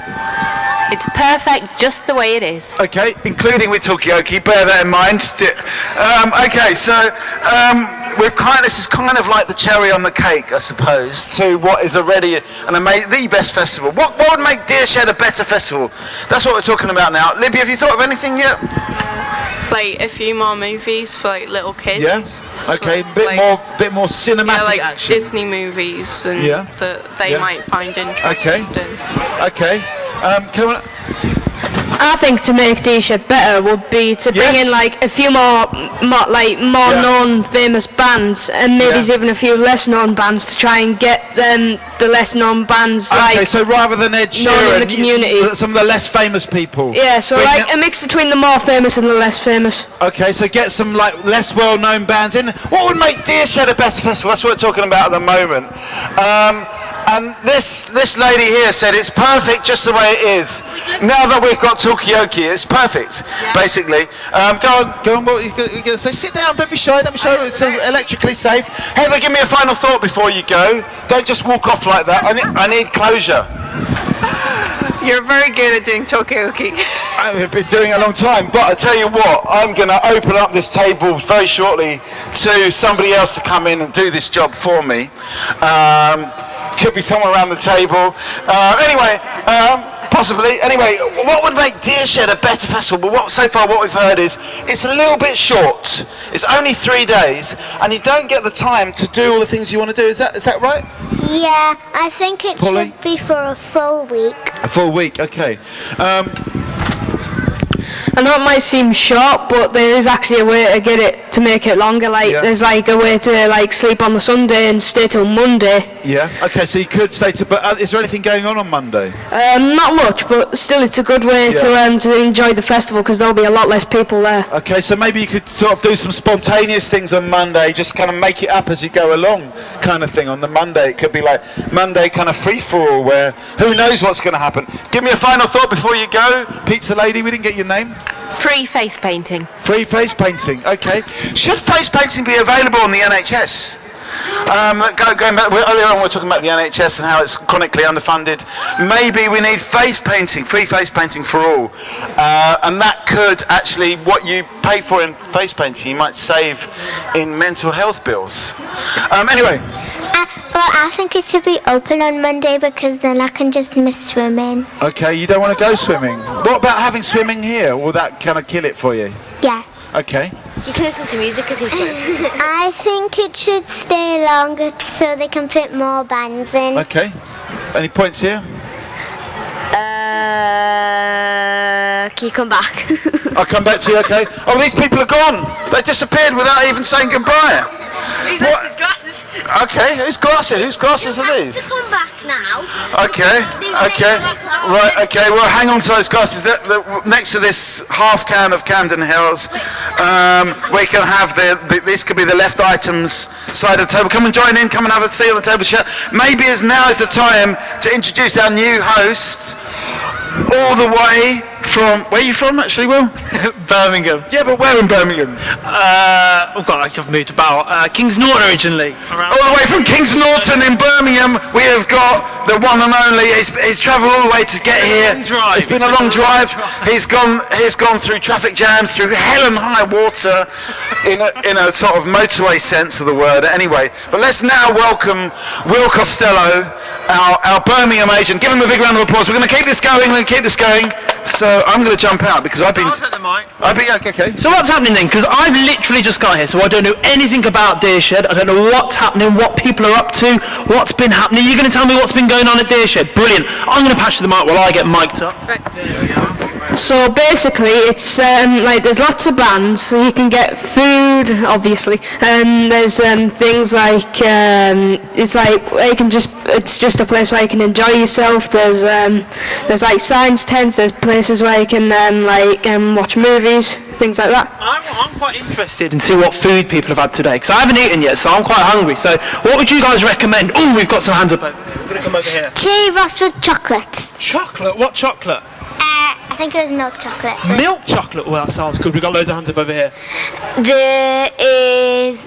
You know how you've got the wooden fire pizza along there? Yeah. Next to it, there's a crepes van, and they are delicious. Crepes, right, okay, so we've got lots of new faces that go, come sit down, come join in, this is Talkaoke, it's a pop-up talk show. I've just got here, I think what we're going to do, let's get a round of names first of all. Are you going? Yeah. What have I done? I've literally jumped in. Do you not like me? Is this what it is? It's the Birmingham accent, it is. Let's get a final thought before you go. Deershed Festival's a good festival. Thanks for having me in the show. Good night. Fantastic. Final thought, guys. Final thought. It was good to watch this, and thanks for letting Michael leave at last. No, bro, everyone's going off. Bro, what about a group final thought? Let's go around, yeah. Bye. I've got mind blank. You got a mind blank? Don't worry, it happens to me all the time. It's not a problem. Mind blank as well. Mind blank as well. Well, enjoy the rest of Deershed. Hopefully we'll see you around. Oh, you got one?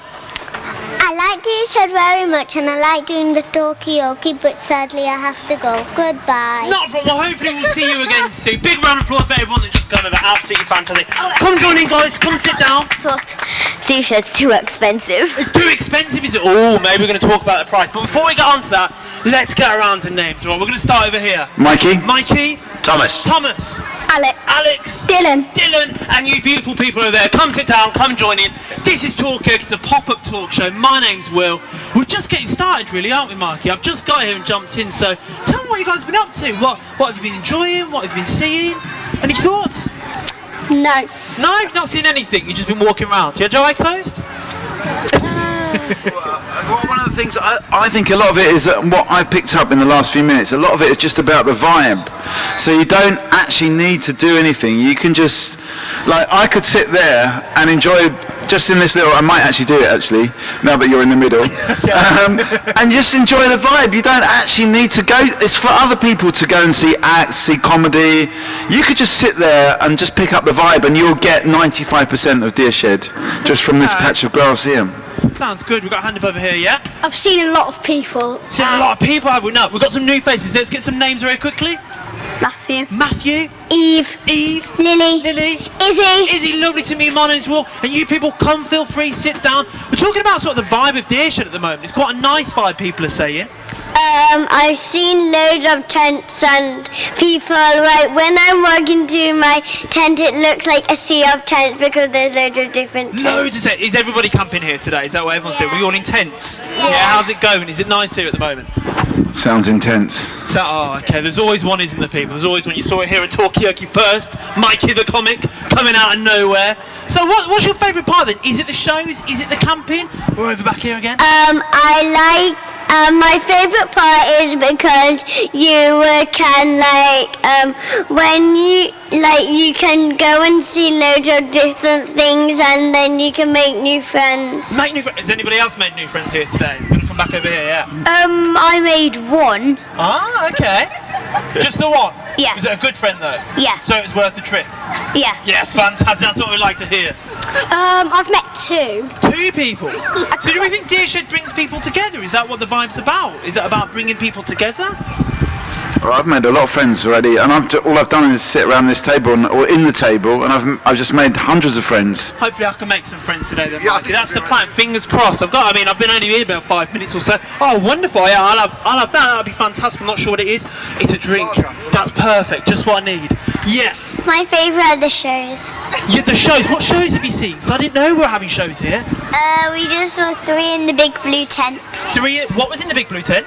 3 shows. 3 shows? What were the shows about? That's what I want to know. Yeah. One was talking about poop. About poop? Okay, alright, we're getting deep now. Another was hip-hop. Hip-hop? Alright, this is a real mix. I'm getting a vibe from Dearshed here. So we've got poop, we've got hip-hop, what else have we got? And one of them in there was panda hands. Panda hands? Alright, so we've got a real mix. There's something for the kids and the adults, I'm guessing, then over there. We've got hip-hop, we've got poop, and we've got panda hands.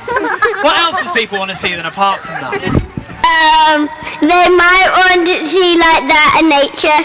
Yeah, the nature. Yeah, it's nice being out in the nature. We're saying the music over here as well. You enjoying the music? Yeah, we're just talking about the bands we want to see. Which bands have we seen so far? Come sit down, there's loads of chairs, come make yourself comfortable. We just saw Jonas Policewoman, that was amazing. Jonas Policewoman, what type of music was that? What was it? It was kind of soul, but it was funky. It was funky soul, but everything. Alright, we've got lots and lots of new faces. Tell what we're going to do. We're going to get a round of names. We're going to say bye to Mikey. He's not even going to leave us the final thought. Mikey. Are you leaving and coming back, Mikey? That's what he's going to do. Tell you what, let's get a round of names. There's lots of people around the table. So let's start here. Thomas. Alex. Dylan. Izzy. Lily. Eve. Mother. We're going to swing round. Annabella. Ben. Thomas. Puppy. Lucy. Molly. Dylan. The face of panic there, Molly. Don't worry, this is Talkaoke. You can relax. Lucy, apologies. I was in the circles. That's it. Everyone's in the circle, including you guys there. Come jump in. We're talking about music, haven't we, Thomas? We just said we saw. Was it Jonas and the? She's called Joan as Policewoman, but we don't really know why. Does anybody know? Maybe that's something we could find out here at Talkaoke first. Yeah. Maybe she's a policewoman. I mean, that would make sense. If Joan was a policewoman, that name would make sense, wouldn't it? Maybe because she dressed up funny. Did she dress up funny then? Did she dress up as a policewoman? No? What was she dressed as, Alex? A gold suit.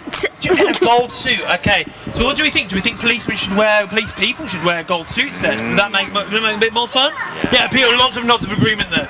If they wear gold suits, like if they're in like a dark scene, it wouldn't be that easy. Like, it would be really easy to see them if you're trying to track someone down. Okay, like so you would be looking around and then you would see like a massive gold person.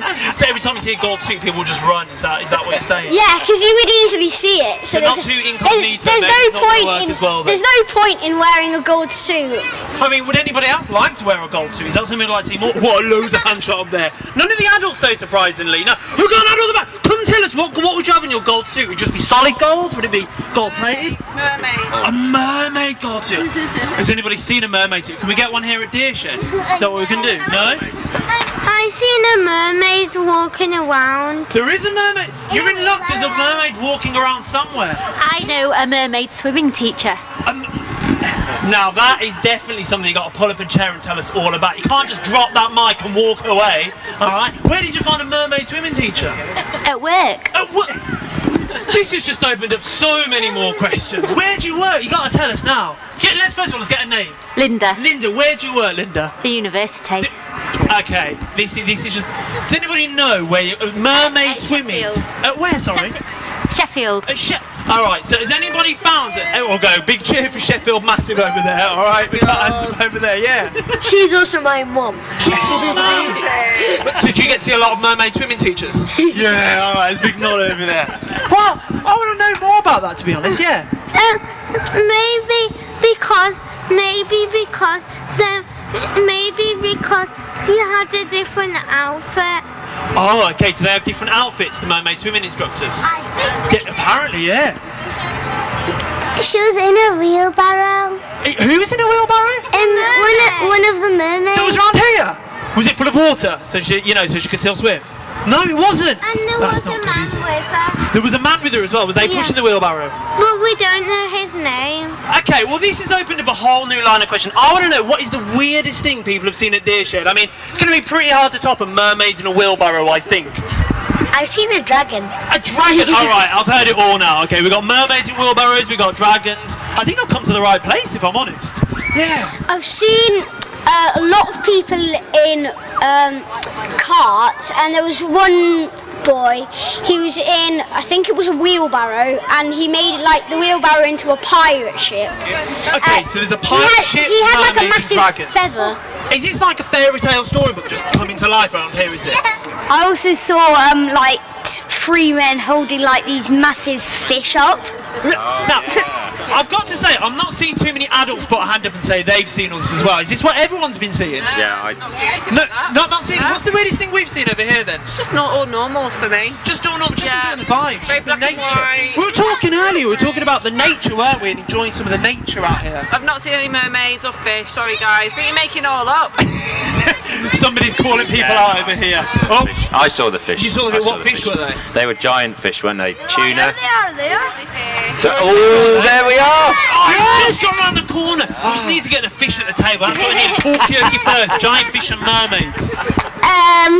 I've seen like this band, like they were walking around the campsite. Some people playing like this big thingy, and they were walking around the campsite. What were they playing? They were just they were saxophones, trumpets, and drums, and all sorts. Now I've got to say, I'm a little bit confused. I've had a long drive up from Birmingham, and I've been greeted with mermaids, dragons, and big fish swimming around. So I'm not quite sure what I've let myself in for here. Yeah. What's your name first of all, pal?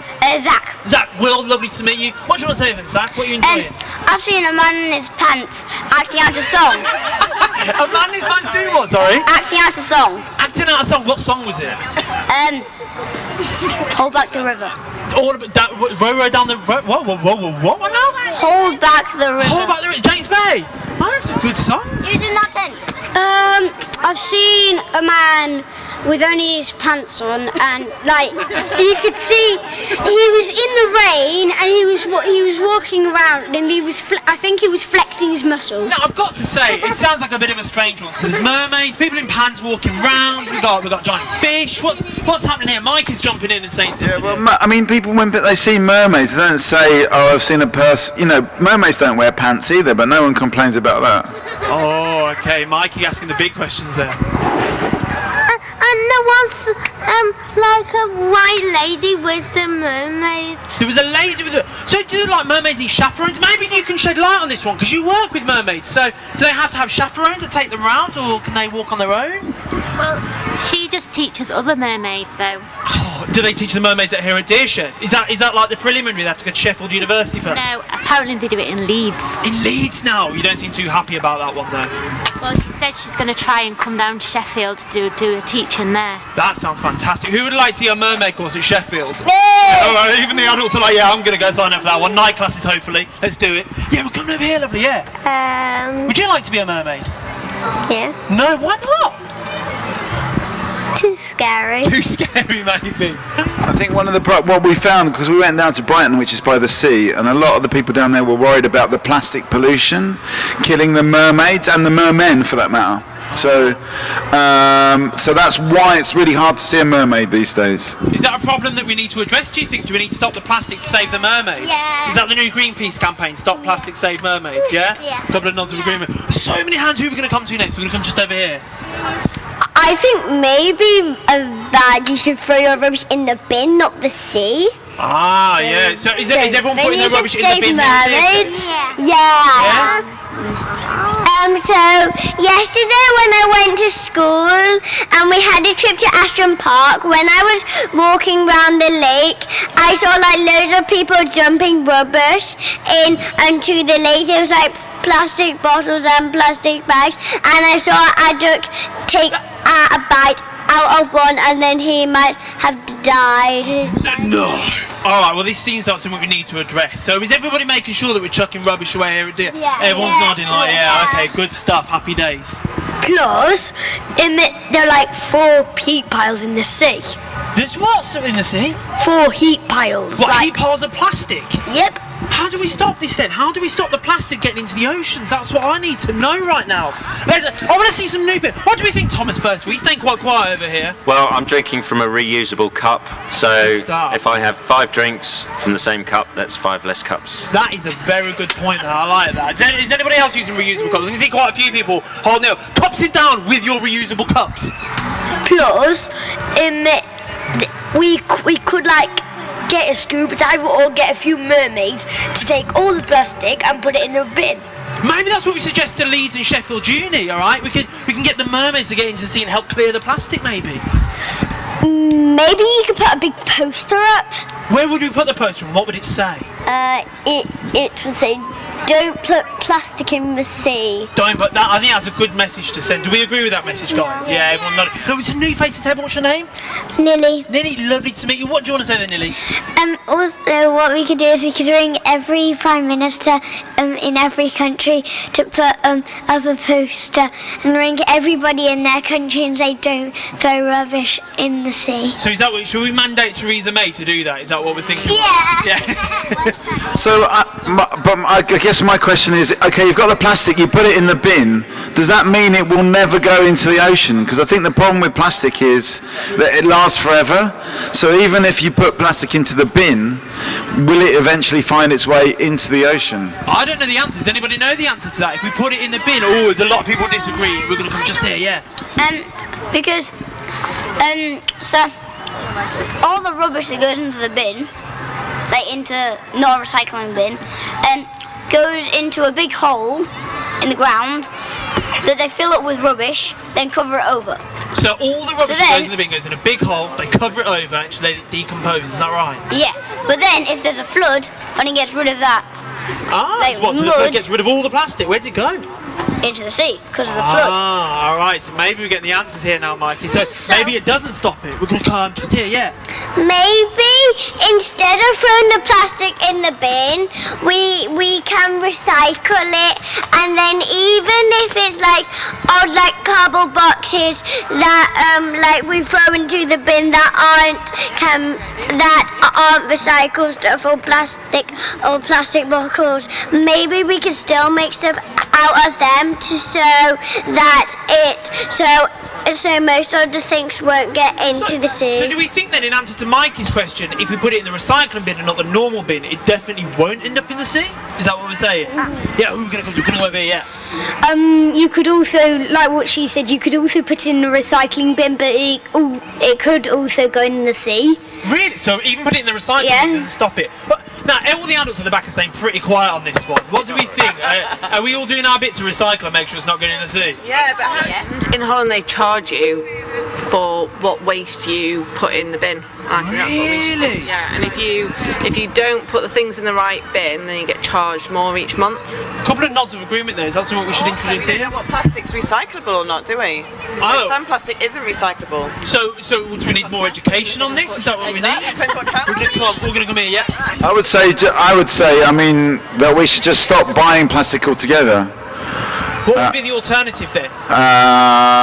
Good question. I don't know. Ask someone else. What do you think? What should we use instead of plastic to save the mermaids and make sure these causes can prevail?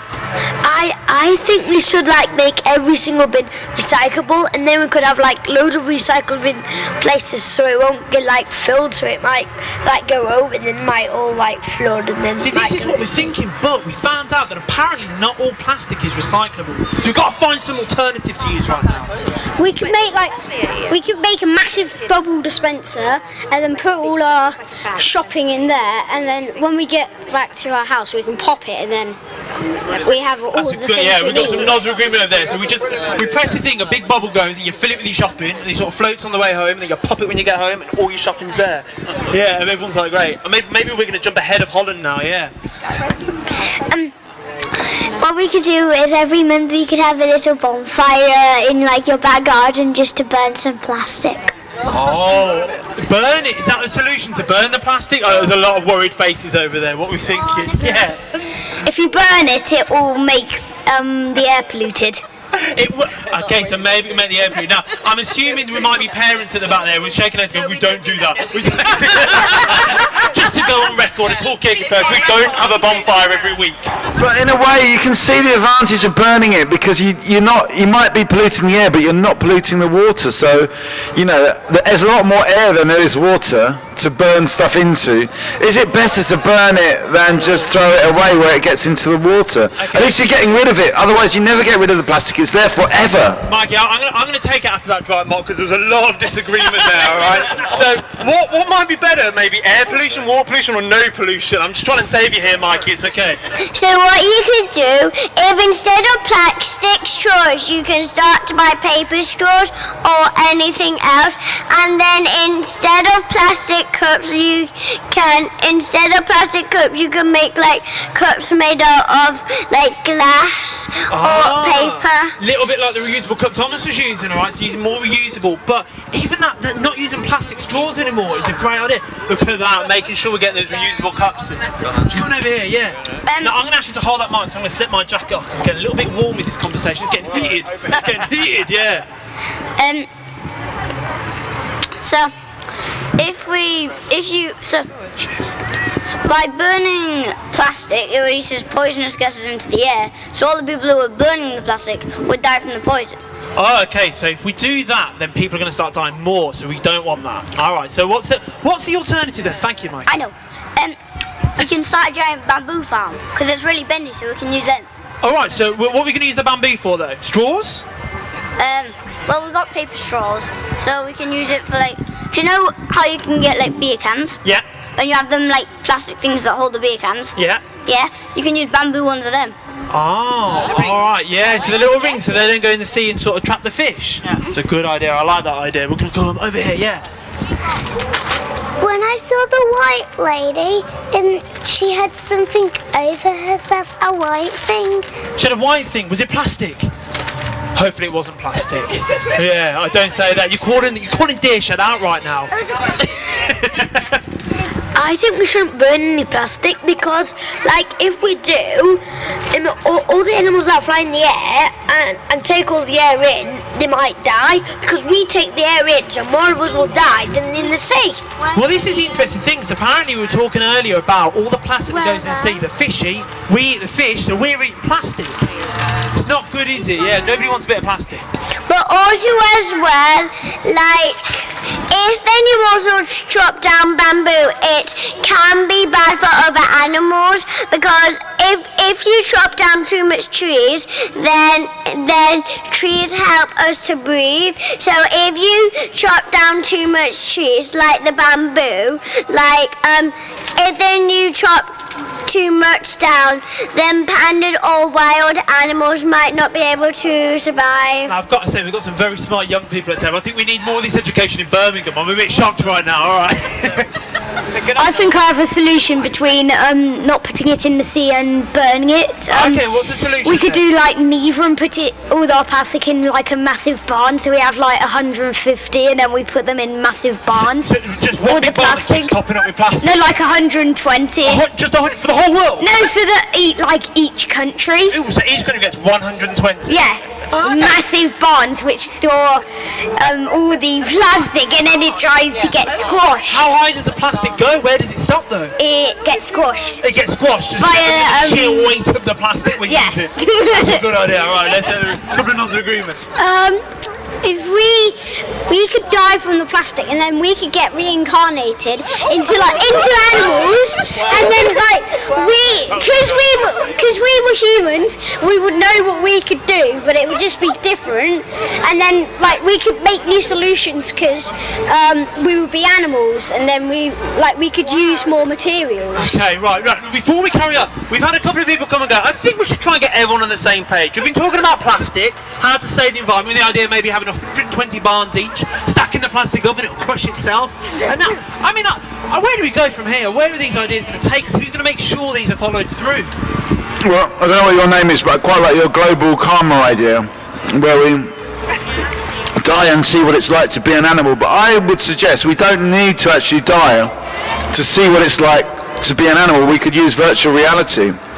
So then we get the best of both worlds. We could experience what it's like to be a fish or a mermaid or a bird that's. But you don't have to use virtual reality. You can use virtual reality. At Sheffield University and do a course in being a mermaid. You'd be sorted then. Okay, maybe it's the same thing. I don't know. What do you think? Would people like to use virtual reality to see what it's like to be an animal? Quite a few people putting their hand up. We're going to come stay. Yeah. I would a lot. Which animal would you like to pretend to be? A bird. A bird. Oh, interesting. What? Let's get a quick idea. I want to do a quick round the table here. Give me an animal that you would like to pretend to be in virtual reality. Poll, unfortunately. All right. Which one? Sorry. A cheetah. A cheetah. Jaguar. A jaguar. Gorilla. A gorilla. No idea. No idea. Bird. A bird. Parrot. A parrot. Cat. A cat. Donkey. A donkey. I'll come around the back. Cheetah. A cheetah. A hedgehog. Oh, I like that one. A hedgehog. I don't want to pander to popular opinion. Yeah. No, that's. A joke that went down with someone over the heads of others. A Talkaoke firm. Come sit down, guys. We're talking about.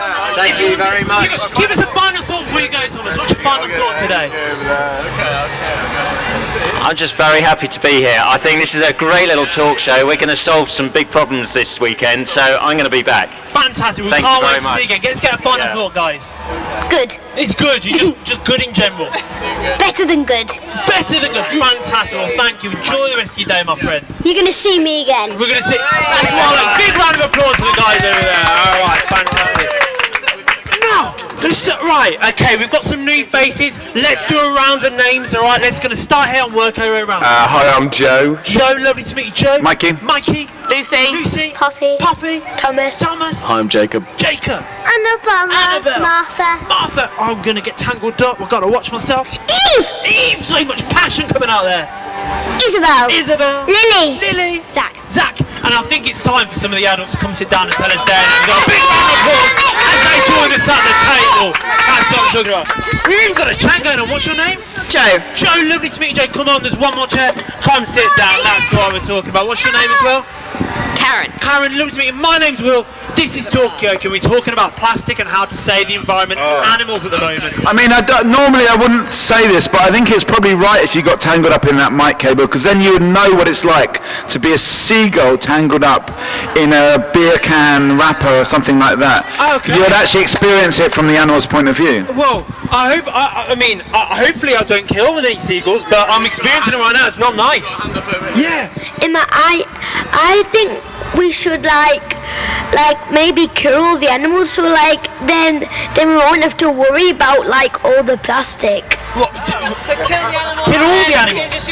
Kill them and see how we do. Yeah. I mean, how's that going to go down if we get rid of all the animals? Because we disagree over here. No, if we have no animals, then we can't survive. So we can't survive. Or Jacob's got a thought on this as well. I don't know. I just feel like that would be the ultimate proof that we're living our life wrong if we kill all the animals and then just see how we do after that.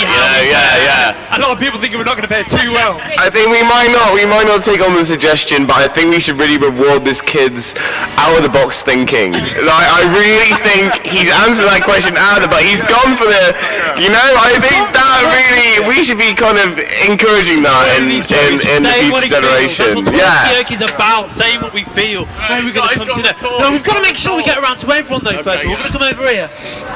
I watched a video about plastic, and this man on a beach, there was so much plastic that he made a family home out of plastic. He made a family home, Lily, is that what he did? How many people lived in the house? I think it was 5. 5? Is that so? I mean, would that be cheaper maybe? Is that going to solve the housing crisis right now? Get plastic houses? What are we thinking?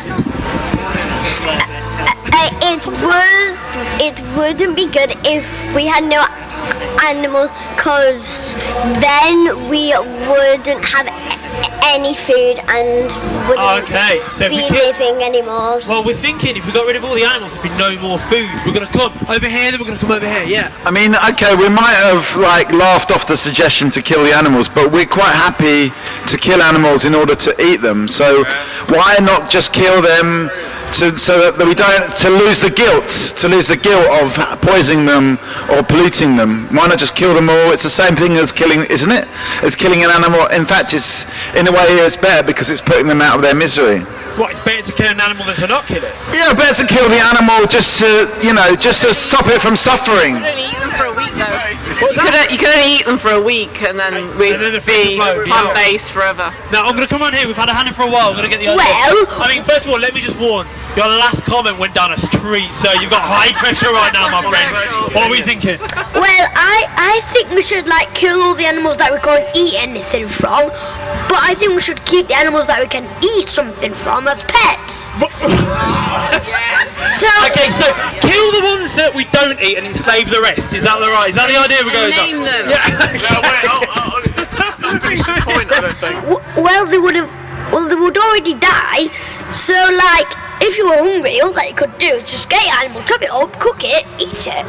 So what happens when they all go? So basically, then it'll be really quick because you should get like the females and the males, so you could like get babies, so you could have more of that type of we could eat and less of the ones that we can't eat, or less of the ones that destroy that animal. Just get rid of Darwin's natural selection and just go with your natural selection. Is that what we're going to do? We are we are the extent of Darwin's natural selection. We've won in a lot of ways. So is that? Oh, we got some disagreements. We're coming over here. Some faces, some frownies. I think we're just destroying ourselves very slowly. So I don't think we've won. Oh, okay, maybe we haven't won. Are we off? Can we get a final thought? You can't just leave us like that. We need a final thought. I really would. On what? On anything you like. Well, we're talking about Darwin or vegetarianism, or we're talking it can be about what you're going to do next, what you think of Talkaoke, what you've loved the most. Just move the conversation on. Yeah, if you want to. My daughter just said I'd really like to leave right now, so sorry. It's a limelight. Don't worry, it happens. I will come back tomorrow. Well, we'd love to see you tomorrow. Enjoy the rest of your night, guys. Lovely to see you. Fantastic stuff. But we do have new faces before jumping. You've come in at a real tune right now. Okay, we're talking about do we need orangutans? What are your names first of all? Jess. Izzy, lovely to meet you. My name's Will. This is Talkaoke. Mikey's dropped a truth bomb there. Do we even need orangutans, Joe? You look like a man. I mean, it's the main ingredient in tango, isn't it? Interesting. And I think that's a goddamn good drink. So, do we need to keep the orangutans to keep the tango? I mean, if there's no other way, if we can make tango as good without orangutans, then we can get rid of them. But until that day, we got to keep them. Okay, we're going to come to Jess first, and we're going to come to Jacob. Do we need humans? Oh, do we need humans? Oh Jacob's hands went down with that truth bomb right there, so I don't even know what to do anymore. I wonder if some orangutans are sitting around in a circle kind of saying that. Do we really need humans? I don't know, do we? I'll just take off my mask. I'm going to come over here, yeah. So if we didn't have humans, then we wouldn't be alive, and if we weren't alive, then all what would be left is like animals, and animals might be killing stuff, and then if there were no humans, then what could happen is then the plastic could stay in the sea and the beaches, and no one could help that. Yeah, alright, so we get rid of them. So we're making a problem and leaving the problem. But we've got to run over. Come join us, come sit down. You've got your own crowd here. Shall I just give you the mic? Shall I go home? Do we do that? No, that's okay. We don't need monkeys because children are monkeys. I just want to repeat, is it Jacob? Joe and Jacob. So I just want to pick up on Joe's point about the tango and the orangutans. And okay, if we get rid of orangutans, we won't have the basic ingredient for tango. But the thing is, necessity is the mother of invention. Science will always find a way. We'll find a new. You have to have faith. We'll find a new ingredient for tango. We will do it. You know. And we have actually found an orangutan surrogate in tangerines for tango, I believe. Tangerine tango? Tangerine tango, yeah, it's a big thing. Can we buy that now? Can you get that at deer shit? No, but you will be able to in the next couple of years, yeah. Oh, okay. Well, you heard it here first, okay? You heard it here first. Yeah, fantastic. Thank you for that, Jacob. I think we should like take all the plastic out of the sea and destroy us, and then there would be no bad solutions. All that we could do is just let the animals live peacefully like they did before we were made. Oh, so are we talking about like no sort of human owned? A bit like the sort of the I can't even say it, Galapagos Islands? Yeah. I got there in the end, it's been a long day. Earlier on, this is probably about 5 hours earlier, they were talking about that you could fit the entire human population into the size of Croatia. If they all lived in a very if they lived with the same urban density as living in New York. Yeah. So why don't we just do that and then leave the rest of the planet for the animals, and maybe we could just base ourselves in Croatia. They've got some nice islands and stuff there. Is that something we're feeling? Yeah. I'll take that over to Jess. What are we thinking? That sounds really nice, but we do have a lot to clean up first. We can't just leave a mess. Oh, okay. And if we left the animals to their own devices, would they make their own tango? Would they make their own capitalist system? And that's a big question that we need to ask. Yeah, we are talking about that, and I think that's an area we need to go into. Now, before we go, it's been a roller coaster, hasn't it? It's been a real roller coaster. Let's get some final thoughts. What do we think? I've just caught you to take a drink. What are we thinking, Zach? Final thought. Nutella problem. Nutella problem. We need to solve it. Final thought before you go, guys. We'll definitely be back tomorrow. We're loving this. Fantastic. Awesome. We can't wait. Give them a big round of applause, guys. It's absolutely brilliant. Enjoy the rest of your night. Okay, well, what are we thinking? Now, we're going to come over here before we drop another truth bomb over here. That's what I'm thinking. So as well, what can happen is, when he said, we could collect up all of the plastic from the sea, but what if some plastic was deep down in the ocean, and then we might eat some plastic, and then we might die, so that if we go deep too far down the sea, then we could die as well. But if we could use a submarine, but they can't go that deep, because if then they crash at the bottom, then they won't, and then they might not be able to survive. Well, how deep can we go into the ocean? Everyone's just gone a little bit blank over there. Everyone's just like, I'm going to go now. I really don't know, Well, submarines can go to because they're like this level at the sea, where if something with bones goes down it, it'll just go, just crush.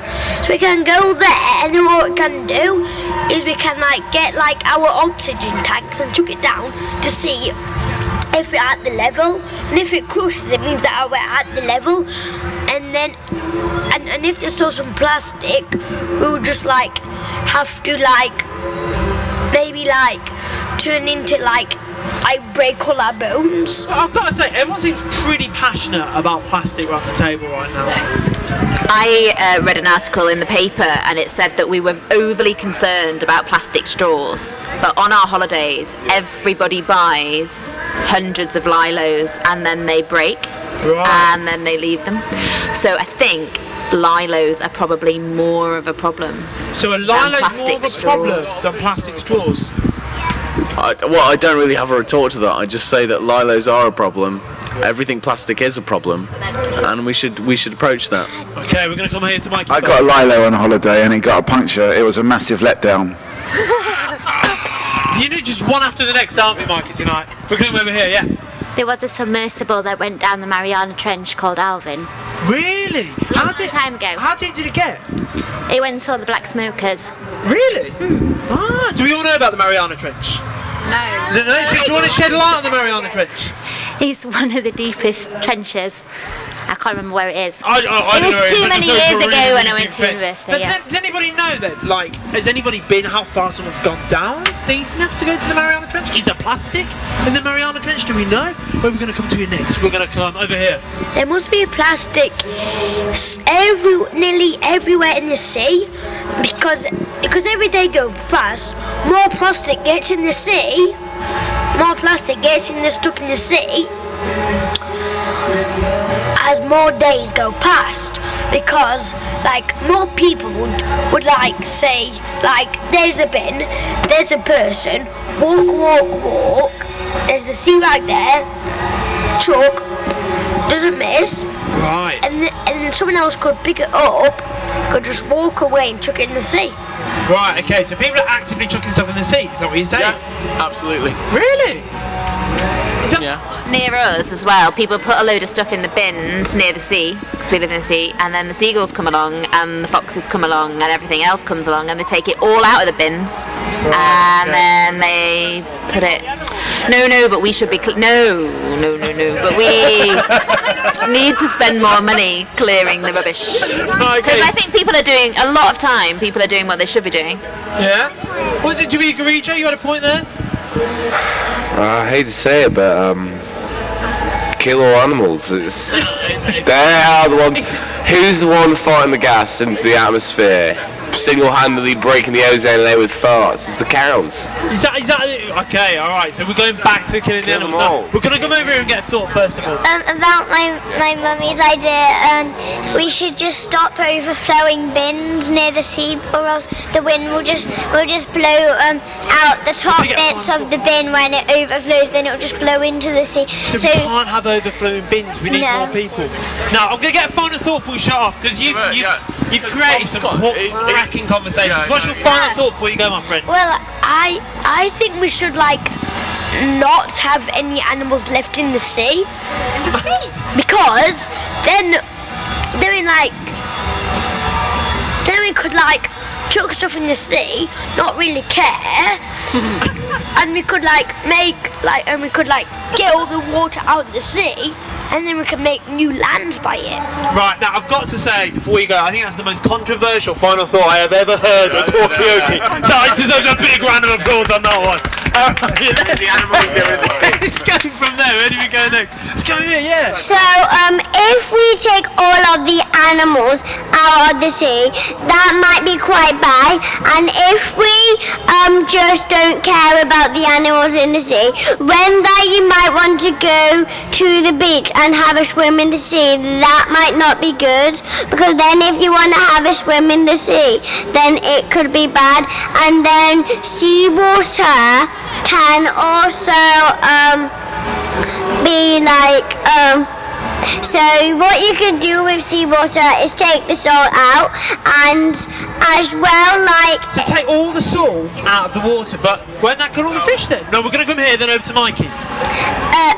But how would you get all of the animals out of the sea? I don't know, I'm going to turn the mirror back on you. How do you think we're going to get all the animals out of the sea?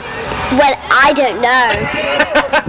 Come over to Mikey. I just want to come to your point about about putting all the plastic in the sea, and apparently there's an island of plastic the size of France in the ocean. That's not true. That's not true. Okay, well let me run on this anyway.